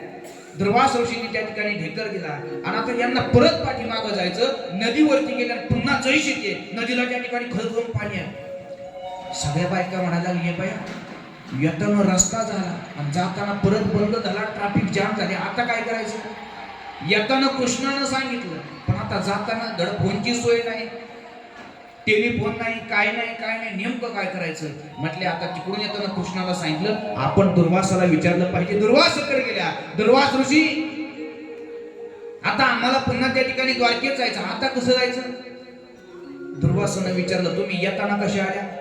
सांगितलं, भगवंतानं सांगितलं, 16,108 बायका असूनही मी ब्रह्मचारी असेल तर यमुना मैया रस्ता आहे. मग दुर्वास म्हटले, आपलं सुद्धा तसंच आहे, कारण भगवान श्रीकृष्ण हा माझा शिष्यच आहे, दुसरा तिसरा कोणाचा नाही. शिष्य असं म्हटल्यानंतर गुरु तसंच असणार ना. मग तुम्ही एक काम करा, पुन्हा यमुना मैयावरती जा, हात जोडा आणि म्हणा, किती अन्न खाल्लं होतं? 60,000 खंड्या अन्न खाऊनही जर दुर्वास ऋषी उपवाशी असतील तर यमुना मैया आम्हाला रस्ता. सगळ्यांनी तोंडाला हात लावला. देवा, दुर्वास ऋषी, आमचा तो भगवंताचा व्यापकत्व तेवढा आहे, तो जगाचा बाप देव आहे, पण आता खरंच मनात म्हणायला लागले, तुम्ही आमच्या देवाची बरोबरी करायला लागले का? अरे 60 खंड्या अन्न तुम्ही खाल्लं, आमच्या गावात 20-25 सप्ते झाले असते तेवढं अन्न धान्यामध्ये मोठमोठाले, आणि एवढं खाऊनही उपवाशी म्हणता. इथं बडबड करू नका, यमुना मैयाला सांगा. यमुना मैयावरती सगळे गेले, हात जोडले. हे यमुना मैया, जसं येताना आम्हाला रस्ता दिला, भगवान ब्रह्मचारी आहे म्हटल्यानंतर, तसं आता जाताना सुद्धा आम्ही एक इच्छा व्यक्त करतो, दुर्वास ऋषीनं 60 खंड्या अन्न खाऊ नये, दुर्वास ऋषी जर उपवासी असतील तर आम्हाला रस्ता दे. पाहता पाहता भला मोठा समृद्धी, येताना एकपट होतं, जाताना दुप्पट झाला समृद्धी. 16,108 त्या ठिकाणी पोहोचलेले आहे. आता अशुकदेवजी राजा परीक्षितला सांगतात, भगवान कसा आहे पाहिलं ना राजा, आता तुझा उद्धार होणार आहे. आज 7वा शेवटचा दिवस आहे. भगवंताच्या कथा आता फक्त तू शेवटचं चरित्र ऐकणार आहे. मी दर्शन देऊन भगवंताचा वध होणार आहे. भगवान सुद्धा मीच धामाला जाणार आहे. मग आता राजा आहे, हे भगवंताचं व्यापकत्व आहे.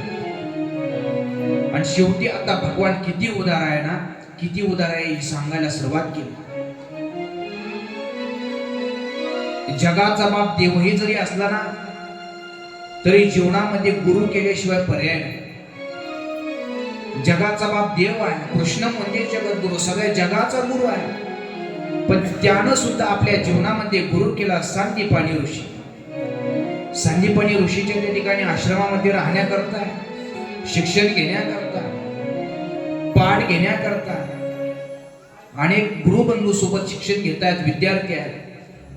आणि कृष्णाचा त्या ठिकाणी एक अत्यंत लाडका जवळचा एक मित्र आहे, त्याचं नाव आहे सुदामा. आता तिथं फक्त ब्राह्मण उल्लेख आहे आलाय. सुंदर त्या ठिकाणी विद्याभ्यास घेत आहे. सुदामा हा ब्राह्मण कुळातला आहे आणि भगवान श्रीकृष्ण असणारा यादवी कुळातला आहे. सुंदर त्या ठिकाणी अभ्यासक्रम चाललाय. एक दिवशीचा प्रसंग आहे. गुरु मातेनं आता आपल्याला स्वयंपाक करण्याकरता तुम्हाला सरपण आणावं लागेल ना, जंगलात जा, लाकडं तुडून आणा, सरपण आणा. निघालाय भगवान कृष्णानं हातामध्ये कुऱ्हाड घेतली, हातामध्ये ते सरपण बांधण्याकरता दावे घेतले. सुदामा सुद्धा निघाला, दोघाचा नंबर आहे सरपण आणायचा. जंगलामध्ये पोहोचले. पोहोचल्यानंतर कडाक्याची थंडी सुटली, जशी आता थंडी सुटायला लागली, पण पाऊसही यायला लागला. धो पाऊस सुटला. भगवान श्रीकृष्णाला थंडी वाजली, सुदामा ब्राह्मणाला सुद्धा थंडी वाजली. पण गुरु माता एवढी एकनिष्ठ होती त्या काळची. आता जरा संस्थेचे वेगळेच प्रकार झाले.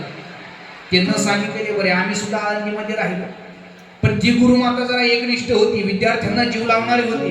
सोबत फुटाण्याची पिशवी दिली आणि सांगितलं जंगलामध्ये गेल्यानंतर सुदाम्या भूक लागली ना, हे फुटाणे खा बरं आणि माझ्या कृष्णाला फुटाणे दी. तो तुला मागणार नाही, तू एकटा खाशील पण त्याला सुद्धा भूक लागेल, तुम्हाला येण्याकरता वेळ लागेल, तिकडे भूक लागल्यानंतर फुटाणे खा. पाऊस सुरू झाला. पाऊस सुरू झाल्यानंतर आता दोघांना कडाक्याची थंडी वाजली. थंडी वाजल्यानंतर आता भगवान श्रीकृष्ण सुद्धा थंडीला त्या ठिकाणी आता थरथर थरथर कापू लागले. पण आता आईनं सांगितलं आपल्याला सरपण आणायचं, तरी सुद्धा पावसात सरपणच गोळा करतात, लाकडच तोडतात. पण सुदाम्यानं मात्र तिथे एक गद्दारी केली. आईनं फुटाणे दिले होते ना, पावसात भूक लागली, पावसात माणसाला जास्त भूक लागली, मग भजेच काय खाऊ वाटते, कुरड्याच काय खाऊ वाटते पावसाळ्यानंतर. सुदाम्यानं बरोबर आपल्या धोत्राच्या गाठीत बांधलेली फुटाण्याची पिशवी काढली. फुटाणे काढायचा, तोंडात टाकायचा आणि कृष्णानं पाहिलं का, सुदाम्या अरे काय खातो रे. सुदामा तिकडून सांगायचा, कृष्णा पुढं काय खातो, हातात काय, हा काही नाही, पाठीमागं धोत्रात काष्ट्यात खोसून ठेवायचा फुटाण्याची पिशवी. तेव्हा काही नाही, हवा मोकळा आणि मोकळा, हातात काय, मग तोंडात काय चालू, तेव्हा पुढं काय, अरे एवढी थंडी सुटली, तुला थंडी वाजली ना, तशीच मला थंडी वाजली, दात कडकड कडकड कडकड कडकड, दात वाजताय, दुसरं काही नाही. कृष्ण आपलं एकनिष्ठतेनं आपलं काम करतात. तो सुद्धा एक प्रकारचा अभ्यासच होता, ती सुद्धा एक प्रकारची असणारी परीक्षाच होती. आजही आपण वृंदावन क्षेत्रामध्ये आपण शिक्षण घेण्याकरता गेलात ना, ज्या वृंदावनामध्ये भागवत शिकवलं जातं, आम्ही सुद्धा काही काळ राहिलो. तिथे गेल्यानंतर असं काम सांगितलं जातं बरं का, तिथले ऋषी आहे, काम काही नसतं, पण दगड पडलेले मोठे मोठे, इकडचे दगड उचलायचे तिकडे टाकायचे. एका शिष्यानं असाच प्रश्न केला, का हो गुरुजी, सकाळी मोठमोठाले दगड इकडचे उचलायला लावले आणि तिकडे टाकायला लावले, आम्हाला वाटलं बांधकाम करायचं का एखाद्या बिल्डिंगचं, आश्रमाचं, धर्मशाळेचं. पण गुरुजींनी सांगितलं ते काम नाही करायचं, कोणतं बांधकाम नाही करायचं. मग पुन्हा तेच तिकडे तुम्ही सकाळी टाकलेले दगड दुसऱ्या दिवशी उचलायचे आणि तिकडे इकडे टाकायचे. कशा करता, काम करायचं, सेवा करायची, हा सुद्धा एक निष्ठतेचा आणि गुरु आज्ञा असणारी आहे. सेवा भाव करावा लागतो, हे उगाच प्राप्त होत नाही. कीर्तन, प्रवचन, भजन ही साधना जे करतायत ना, तबला वाजवतायत, गायन करतायत, ही सगळी साधना केल्याशिवाय काही नाही. आळंदीमध्ये राहावं लागतं, काही काळ शिळे तुकडे हे मोडावे लागतात, मधुकरी मागावी लागतात. आता उद्या ज्ञानोबरायांचा समाधी संजीवन सोहळा आहे, तो स्पेशल विषय मी उद्या काल्याची कीर्तन सुरुवातीला बोलणारच आहे. पण ज्ञानोबरांच्या आळंदीमध्ये राहतायत ना, त्या ज्ञानोबरांना अन्नधान्य मिळत नाही. ज्ञानोबरा प्रत्येकाच्या दारामध्ये माऊली जातात, भिक्षामध्ये ही प्रत्येकाच्या दारासमोर गेल्यानंतर माते भिक्षा वाढ. सिद्ध बेटामध्ये आता निवृत्तनाथ दादा आहे, सोपान काका आहे, मुक्ताय आहे, त्यांच्याकरता मधुकरी मागून न्यायची ना, माऊली मधुकरी मागतात. कोणी शेत टाकताय, कोणी माती टाकते, कोणी अन्नधान्य टाकते. पण आमच्या ज्ञानोबरांना त्या काळामध्ये फार त्रास झाला. पण एवढा त्रास होऊ नये सुद्धा संतांचं जे अंतकरण असतं ना, ज्ञानोबरांचं अंतकरण हे आईचं अंतकरण आहे. त्या काळात ज्ञानोबरांना त्रास झाला, ज्ञानोबरांनी समाधी घेतली, संजीवन समाधी घेतली आळंदीला. पण त्या मंदिरा शेजारी हजारो आळंदी क्षेत्रामध्ये आमच्यासारखे शिक्षण घेणारे महाराज मंडळ नवीन तयार होतात ना, त्या ठिकाणी बसतात. घरची आईची आठवण आली तर ज्ञानोबरांच्या मंदिरात जातात, ज्ञानोबरांच्या समाधीवरती डोकं ठेवतात. ज्ञानोबरा तुम्ही जगाची माया आहे ना, तुम्हीच आमची. माझी अनाथाची माय, ज्ञानबाई माझी अनाथाची माय.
याच ज्ञानोबरांना एकनाथ महाराज वंदन करताय. माऊली, तुम्ही सगळ्या जगाचे माय झालेले आहे. म्हणून त्याच्या जीवनातली आई गेली ना, आई, त्याला आईची आठवण आली की त्यानं सरळ शिक्रापूरवरून आळंदीला जावं. पण आळंदीला गेल्यानंतर त्या ज्ञानोबरांच्या समाधीला कवटाळा लावला. ज्ञानोबरा, आई गेली, आईचं प्रेम संपलं. पण या जगाची माय जर कोण असेल, ज्ञानोबरा तुम्हीच आमची माय आहे. त्या ज्ञानोबरांना साधा त्रास झाला नाही त्या काळामध्ये. संन्याशाची कार्टी आहे, अरे संन्याशाची कार्टी आहे. इंद्रायणीवरती ज्ञानोबरा पाणी पिण्याकरता गेले तर त्या काळचा समाज म्हणत होता, अरे संन्याशाची कार्टी आहे ना, इंद्रायणीमध्ये हे उतरले ना, आमची इंद्रायणी आता बाटली गेली. 4 दिवस त्या इंद्रायणीपर्यंत कोणी जात नव्हतं. त्याच असणाऱ्या चारी भावंडांना शुद्धीपत्र आणण्याकरता विठ्ठलपंत जात आहेत, रुक्मिणी आई साहेब पैठण क्षेत्रामध्ये जात आहेत. पण असणाऱ्या तिथल्या सगळ्या मंडळींना प्रार्थना करतात, विनंती करतात, आमच्या 4ही मुलं त्या ठिकाणी आम्हाला संन्यासानंतर झालेले आहे, संन्यासानंतर गृहस्थाश्रम आहे, पण आमच्या मुलांना शुद्धीपत्र मिळावं ना, याकरता तुम्ही आम्हाला जो त्रास देताय तो आम्ही भोगायला तयार आहे. तिथली असणारी सगळी मंडळी सांगतात, विठ्ठलपंत, अगोदर तुमचा संन्यास आहे, संन्यासानंतर पुन्हा गृहस्थ आहे, शुद्धीपत्र भेटू शकत नाही. पण विठ्ठलपंत त्या ब्राह्मणांना प्रार्थना करतात, अरे काहीतरी करा, पण पोरांना या समाजाला त्यांच्यामध्ये सामावलं पाहिजे. शेवटी पत्रामध्ये आता ते ब्राह्मण वृंद एक शब्द लिहित आहे आणि त्या शब्दावरती नाव लिहिलेलं आहे, जिहांत प्रायचित्त. आई बापाला मरावं लागणार आहे. खरं सांगू, या जगाच्या पाठीवर पहिल्यांदा आपल्या मुलांना सुख प्राप्त व्हावं, समाजानं त्यांच्यामध्ये सामावून घ्यावं, याकरता जर स्वतःला संपवून जर कोणी घेतलं असेल तर ते म्हणजे आमच्या ज्ञानोबरांचे आईबाप विठ्ठलपंत आणि रुक्मिणी माता आहे. त्याच ज्ञानोबरांचं उद्या समाधी संजीवन सोहळा आहे. त्या काळात ज्ञानोबरांना त्रास दिला, मधुकरी वाढली नाही, पण आज त्या आळंदी क्षेत्रामध्ये जा, ज्ञानोबरा कुत्र्याला सुद्धा उपवाशी मरू देत नाही. ही आमच्या माऊलींची ताकद आहे. आणि त्याच ज्ञानोबरांच्या सोहळ्यानिमित्त आपला हा अखंड हरिनाम सप्ताह त्या ठिकाणी सुरू आहे. आता आपली वेळ होत आली. ज्ञानोबरांचं चरित्र सांगायला लागलो की मला ते राहवत नाही, पण उद्या समाधी सोहळा आहे म्हणून उद्याच आपण त्या ठिकाणी विसरून त्या ठिकाणी जमेल तेवढं चिंतन करू. एक जनार्दने पायं वंदितसे, एक जनार्दने पायं वंदितसे, न पाहियानी गुणाचा विचार, न पाहियानी गुणाचा विचार,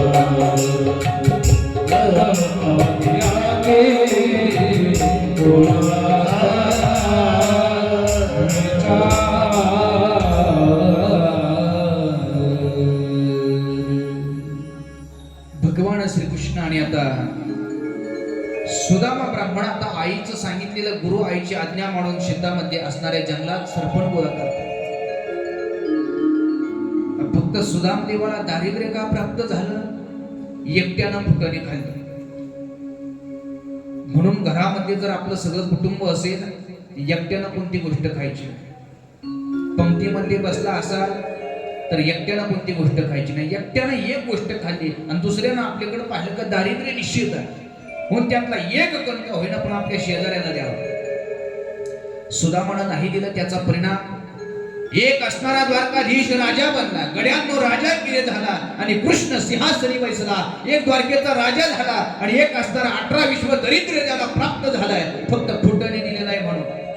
मग मला सांगा, फक्त देवासोबत एकदाच खोटं बोलला देवा, तोंडात फुटाने नाही, थंडीमुळे दात कडकड वाजतात. मला सांगा, एकदा खोटं बोललं तर 18 विश्व दारिद्र्य प्राप्त झालं. आपण खरं सांगा, किती खोटं बोलतो? बसल्या बसल्या एकदा विचार करा, आपण किती खोटं बोलतो, मग आपलं काय होणार? आता एक दिवशीचा प्रसंग. आता सगळं दरिद्री अवस्थेमध्ये सुदाम देवाचा आता संसार सुरू आहे आणि संसार सुरू असताना बायको एक दिवस सांगते, काऊ म्हटले, असं केलं तर जमणार नाही का? तुमचा असणारा मित्र भगवान श्रीकृष्ण किती श्रीमंत आहे हो, त्याला भेटण्याकरता जाणं तुम्ही काहीतरी मदत करेल ना तुमचा मित्र. भगवान श्रीकृष्ण सांगतात, कसं जावं तर बरं नाही वाटत. दृष्ट असणारा दारिद्र्यवान असणारा सुदाम सांगतोय, बरं नाही वाटत. पण बायकोनं जा जा म्हटल्यानंतर आता सुदामा निघणार आहे, पण जात असताना काहीतरी खायला न्यावं. शास्त्र सांगते, देवाकडे जाताना मोकळ्या हातानं जाऊ नये, गुरुकडे जाताना मोकळ्या हातानं जाऊ नये. मग आता आपला तो गुरुही आहे ना आपला देवही आहे. घरामध्ये बायकोनं पाहिलं काही शिल्लक नाही. 4-2 बायकाच्या घरी फिरली आणि थोडीशी इकडं तिकडं डब्यात खालच्या थराला पडलेली पोहे गोळा केली. एका पिशवीमध्ये सुदामानं ते घेतले, फाटलेलं धोतर आहे आणि आता सुदामा त्या ठिकाणी निघालेला आहे. भगवान श्रीकृष्ण आता समोर येत आहेत. सोबत असणारी रुक्मिणी माताही आता त्या ठिकाणी सोबत येते. सुंदर प्रकारे आता भगवान त्या ठिकाणी राजसिंहासनावरती बसणार आहे. आपल्या ज्या 16,108 आहेत ना, पुढं पहा, पुढं. भगवान विचार करत होते, कोणाला मॅचिंगची साडी आवडती, कोणाला कोणत्या बांगड्या, कोणाला कोणती लिपस्टिक, काय काय कोणाला आवडतं, कोणाला काय काय आणायचं ना, ते भगवान श्रीकृष्ण त्या ठिकाणी विचार करत. किती श्रीमंत आहे. आता आपलं त्यावेळी जंगलामध्ये घडलेली चूक याच्या लक्षात होत, पण काही करू शकत नव्हता सुदामा. पण आता निघालेला आहे. चले श्याम सुंदर से मिलने सुदामा, चले श्याम सुंदर से मिलने, चले श्याम सुंदर से मिलने सुदामा, चले श्याम सुंदर से मिलने सुदामा, चले श्याम सुंदर से मिलने सुदामा, चले श्याम सुंदर से मिलने सुदामा, जाते जाते मुख में,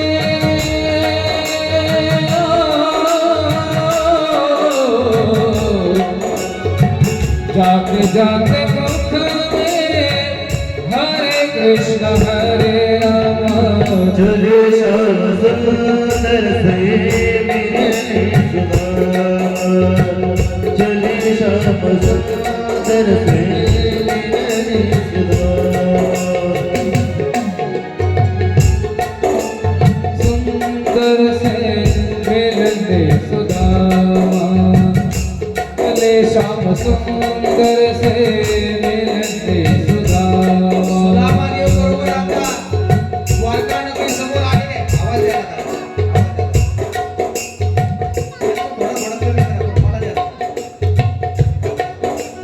सुदामा देव बरोबर आता समोर आले. ब्राह्मण आहे, अंगामध्ये फाटलेले कपडे आहेत आणि आता द्वारपालांना विनंती करतायत, मला आतमध्ये जाऊ द्या. आता काही काही त्या ठिकाणी कथामध्ये भाग वेगळा आहे. द्वारपाल सांगतात कृष्णाकडे जाता येणार नाही, पण ते चुकीचं आहे. आमच्या बाबांच्या मुखातून मी श्रवण केलं, द्वारपालन अजिबात त्या ठिकाणी नाकारलं नाही. कारण देवच आमचा एवढा व्यापक आहे, कृपाळू आहे, मग त्याचे असणारे द्वारपाल एवढे खडूस असतील का हो? आलेल्या भक्ताला अतिथीला पाठीमागं लावून देताना तसं अजिबात घडलेलं नाही. द्वारपाल सांगतायत आतमध्ये जायचं ना तुम्हाला, पण अगोदर आमच्या देवाची परवानगी काढावी लागेल. देवाची परवानगी काढतो मग तुम्हाला आतमध्ये पाठवतो. आता द्वारपाल समोर येत आहेत. भगवान श्रीकृष्णाच्या कानात सांगतात एवढं झटपट नाही, ए द्वारपाल या परत माग. भगवान कृष्णाने ऐकलंच नाही, निघले पाठीमाग. कानाजवळ डोकले. डोकल्यानंतर आता ऍक्शन करतात. देवा असं एक हात पुढं करतायत, पलीकडचा हात पुढं करतात. हे देवा ते बघ बघ समोर कोणीतरी आलंय आणि तू सांगतोय मला देवाला भेटायचं. देवानं सांगितलं नेमकं कोण आहे? एकदा नाव तर विचारून या. द्वारपाल पळत पळत पळत पळत गेलाय.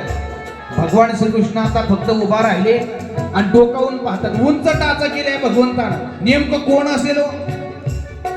आता सुदामा ब्राह्मण द्वारपालाच्या कानात सांगतो, अरे त्या देवाला सांगा तुम्ही सांदीपणीच्या गुरुकुलामध्ये शिकण्याकरता होते ना एकत्र, तुमच्या सोबत एक ब्राह्मण कुळातला एक शिकण्याकरता मुलगा होता सुदामाला सांगा. सुदामा द्वारपाल परत पुढं पळत पळत आला. आता पलीकडचा इकडचा द्वारपाल येतोय. पहिल्यानं सांगितलं कवर चक्र गावलं. देखो देखो ये गरीबी कहा कृष्ण के सर पे विश्वास लेके आया हो, मेरे बचपन का यार है मेरा यार, यही सोच करके विश्वास लेके आया हो। अरे हार पालो कन्हैया से कह दो, अरे हार पालो कन्हैया से कह दो, इधर भी सुदामा गरीब आ गया है, इधर भी सुदामा गरीब आ गया है, सुदामा गरीब आ गया है, सुदामा गरीब आ गया है। भटकते भटकते न जाने कहाँ से, भटकते भटकते न जाने कहाँ से तुम्हारे महल के गरीब आ गया है, गरीब आ गया है, तुम्हारे महल में।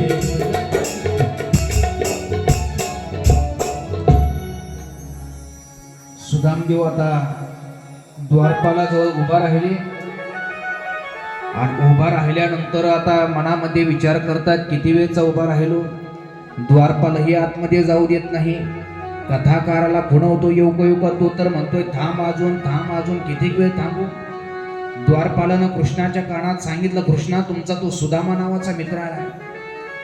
आणि सुदामा म्हटल्यानंतर कृष्णानं लांबूनच आवाज, ए द्वारपालांनो अरे त्याला नका काढू, त्या आपला गिराईक येऊ द्या. द्वारपालानं काट्या काढल्या आणि आता सुदाम पळत पळत आतमध्ये आला. सुनते ही दौड़े चले आए मोहन, लगाया गले से सुदामा को मोहन, लगाया गले से सुदामा को मोहन, लगाया गले से सुदामा को मोहन। हुआ रुक्मिणी को बहुत ही अचंभा, मेहमान तेरा गरीब आ गया है, अरे पालो कन्हैया से कह दो, इधर भी सुदामा गरीब आ गया है, इधर भी सुदामा गरीब आ गया। कृष्ण भगवान की जय जय। सुदामा आता भगवंताजवळ आले आणि आल्यानंतर आता पहिल्यासारखं करा. भगवंताला एवढा आनंद झाला म्हटले सुदामा अरे किती दिवसातून आला तू. सुदामा पाहतोय देवाकडं, अंग लटलट कापतय, फाटलेलं धोतर दिसतंय, अंगावरती कोणाचं तरी इकडे येण्यापुरता गुलाबी कलरचा शाल आणलेला दिसतोय. पण आता भगवंतानं पाहिलं, भगवान उठून उभा राहिले आणि उठून उभा राहिल्यावर पाहतात सुदामा किती गरीब आहे झालास रे तू. पहिल्या होता तसाच झाला का. सुदामाची ती वाढलेली दाढी, पांढऱ्या झालेल्या मिशा. सुदामा सांगतो देवा जे आहे ते बरं आहे बुवा. आता भगवान श्रीकृष्णानं लगेच आपल्या बायकोला आवाज दिला, ए रुक्मिणी ऐकलं का, आपल्या घरी भूदेव आले, भूदेव. आणि भूदेव म्हटल्याबरोबर आता रुक्मिणी माता पळत पळत आली. मोकळी कशाला आली, हातात पंचारतीचं ताट आण. आपल्या दारात घरात त्या ठिकाणी भूदेव आल्यानंतर त्यांची पूजा करावी. तो भूदेव कसाही असू द्या, देवाला तो प्रिय आहे. ब्राह्मण हा सगळ्यात असणारा देवाला प्रिय आहे. रुक्मिणी आई साहेब समोर आल्यानंतर आता भगवान श्रीकृष्ण आणि असणारी आता रुक्मिणी माता दोघेही देवाचे असणाऱ्या सुदामाचे पाय धुतात. पाय धुवायला सुरुवात केली, त्याची आरती करतात. सुदामा सांगतो नको नको नको, पाय नका धु, माझे पाय कसे आहेत.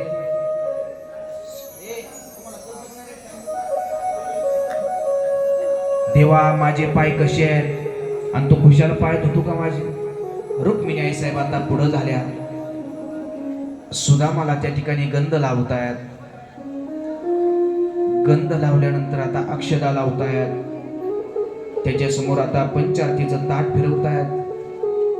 आता हे पाहिल्यानंतर आता आनंद झाला. भगवंतानं आता दुसरीकडे हात केले. अगं तुम्हाला दर्शन घ्यायचं नाही का.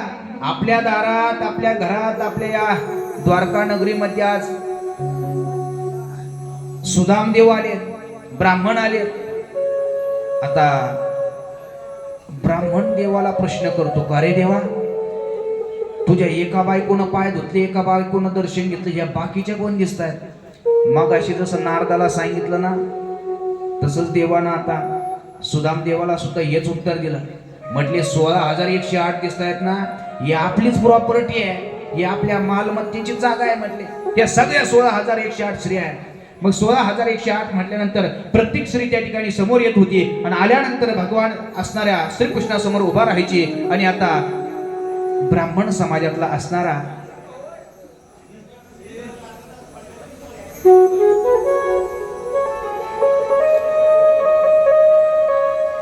ब्राह्मण समाजातला असणारा सुदामा त्याचे पाय धुवायचे, दर्शन करायचे.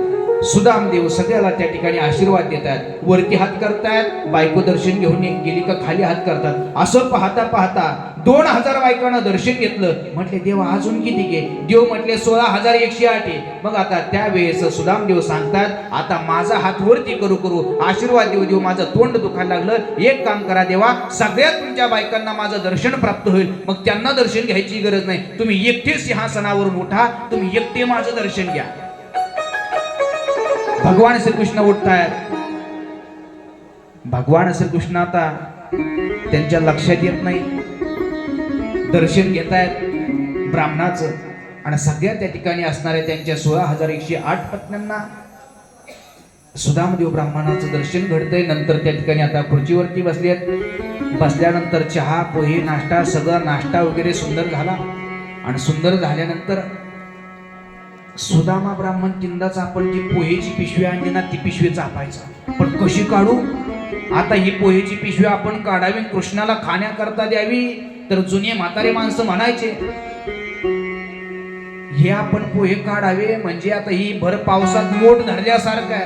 अरे त्याचं एवढं ऐश्वर आणि आपले हे फाटलेले तुचकेले कसे तरी सडलेले खराब झालेले पोहे नेमकं कसे खायला द्यावे. सुदामाला लाज वाटत होती. एक रात्रभर राहिला, 4 दिवस राहिला. आता निघायचंय त्याला. घरच्या पोरांची आठवण येते, बायकोची आठवण येते. बाद झालं देवा, तुझ्या दारामध्ये कितीक राहू रे. अतिथी देव भाऊ, अतिथी हा अतिथी सारखाच असावा. पाहुणा हा 4 दिवसाचा असतो. 4 दिवसाच्या वरती राहिलो तो पाहुणा राहत नाही. मग आता ब्राह्मणाला निघायचंय. पण तेवढ्यात भगवान श्रीकृष्ण सुदामाला विचारताय, सुदामा वहिनीना काही खायला दिलं नाही का? अरे वहिनी तर फार त्या ठिकाणी मोकळ्या मनाची आहे आणि मोकळच पाठवलं का तुला? आता वहिनीचं नाव घेतल्यानंतर आता मात्र याचा नाईविलाज झाला. आता धोत्रात गुंडळून आणलेली पोह्याची पिशवी सुदामानं बाहेर काढली आणि बाहेर काढल्यानंतर आता भगवान श्रीकृष्ण उठून उभा राहिले. उठल्यानंतर पाहिलं, अरे माझ्या मित्रानं मला पोहे आणले. हातानं ओढून त्या ठिकाणी एक मूठ घेतली. हा तिकडे नाही, तिकडे नाही, तिकडे मागवा मागवा. भगवान श्रीकृष्णानं हातात पोहेची मूठ घेतली आणि मटा मटा पोहे खायला लागले. सुदाम देवाचे फके मारी गोरडी दे, फके मारी गोरडी दे, फके मारी गोरडी दे. मोहे सुदाम देवाचे फके मारी गोरडे, फके मारी गोरडे, फके मारी गोरडे. बालकृष्ण भगवान आणि भगवंताचं एकच काम आहे, भगवान दुसऱ्या भक्ताला घेतो, पण कधी घेसी तेव्हा देशी. अगोदर घेतो आणि मग देतो. आता त्या सुदाम्याच्या हातातून एक मुठ पोह्याची खाल्ली आणि सांगितलं, तुझ्याकडे किती दुःख आहे? यानं सांगितलं, देवा खायला सुद्धा काय नाही, पण तुझं काय नको, मी तुला मागण्याकरता आलोच नाही. पण भगवान एवढा उदार आहे. राजा परीक्षितला सुखदेव सांगतात, भगवान श्रीकृष्णानं हातातली पोह्याची मुठ खाऊन घेतली, फक्त वरती हात केला आणि तिकडे याला सुद्धा सोन्याची नगरी झाली सुदामदेवाला. सुदामा ब्राह्मण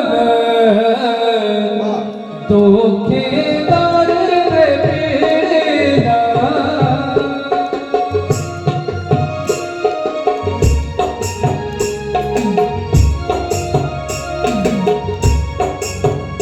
हो सुदामा ब्राह्मण दुःखीदार रे पीडिला. मुष्टीभर पोहे घेऊन त्याचे भेट लागेला. शुद्ध भाव देखोनिया नव सोनेचा लागा. शुद्ध भाव देखोनिया नव सोनेचा लागा. हा धर्मदा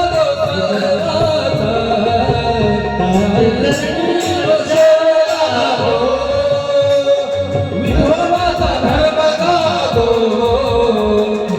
त्याचे चरणी लक्ष लागो. गोपाल कृष्ण भगवान श्री शुकदेव भगवान की जय. भागवत महापुराण की जय. आता फक्त भगवंतानं पोह्याची एकच मुठ खाली वरती हात केल्याबरोबर तिकडं आता या सुदामाला माहितही नाही आपली सोन्याची नगरी झाली, आपलं घर कुठं काय याला काहीच कल्पना नाही. त्यावेळेस आता रुक्मिणीनं विचार केला, आणि एकच फक्त पोह्याची मुठ खाल्ली तर यानं सगळं ऐश्वर्य तिकडं दिलं. आता दुसरी मुठ खाल्ल्यानंतर आपल्याला काही ठेवतो का नाही? रुक्मिणी पळत पळत आली, ओ ब्राह्मण बुवा, एकट्या नवऱ्याला नका देऊ, मला सुद्धा खाऊ द्या. यानं लगेच आता हा म्हटला, उरलेलाच तर मला काय भात थोडाच घालायचा घरी जाऊन. आपल्या धोत्रात गुंडळलेली पोह्याची मूठ रुक्मिणी मातेच्या हातामध्ये दिली. पहिली मूठ भगवंतानं खाल्ली, दुसरी रुक्मिणी मातेनं खाल्ली. आणि त्या ठिकाणी आता सुदामदेव ब्राह्मण त्या ठिकाणी आता भगवान श्रीकृष्णाला नमस्कार करतायत आणि आता भेट झाली आणि आता आपल्या आपल्या गावी त्या ठिकाणी निघून जातात. अत्यंत त्या ठिकाणी आदर तीर्थ करून भगवान श्रीकृष्णानं आणि त्याच्या सगळ्या पत्नीनं सुदामदेवाला आता वाट लावलेलं आहे. पण सुदामदेव पहिले जसे लंगडत आले होते, जसे कोबडत आले होते, धोतर फाटकं घालायला पाहिजे होतं, पण जरा नवं घातलं बरं का. तसेच निघले दार. आता द्वारपालाला विचारायची गरज नाही, आता कळालं ना आपलं किती मोठा तिथं अधिकार आहे. आणि पळत गेले, पुढे गेल्यानंतर आपली कोणती नगरी आहे काय त्याला काही ओळखू येत नाही. पण अशा प्रकारे राजा परीक्षेला सुखदेव भगवान वर्णन करून सांगतात, तो भगवान किती व्यापकत्व आहे. फक्त एक पोह्याची मूठ घेतली आणि सोन्याची नगरी करून टाकली. आता सर्वांनी त्या ठिकाणी 2 मिनिटं उभा राहायचं. उभा राहिल्यानंतर भगवंताचं गुणगानामध्ये आणि फक्त तबला वाजन, सिंत वाजन, पॅड वाजन आणि यांच्या संगीतावरती आपल्याला वाटेल तेवढा आनंद आपण 5 मिनिटं घ्यायचा. कारण नंतर तुम्हाला नाचता येणार नाही, कारण नंतर भगवान आता त्या ठिकाणी नीच धामाला जात आहे. तो विरहाचा प्रसंग आहे. त्या प्रसंगामध्ये तुम्हीही नाचू शकत नाही. आपला शेवटचा दिवस आहे. सर्वांनी पावली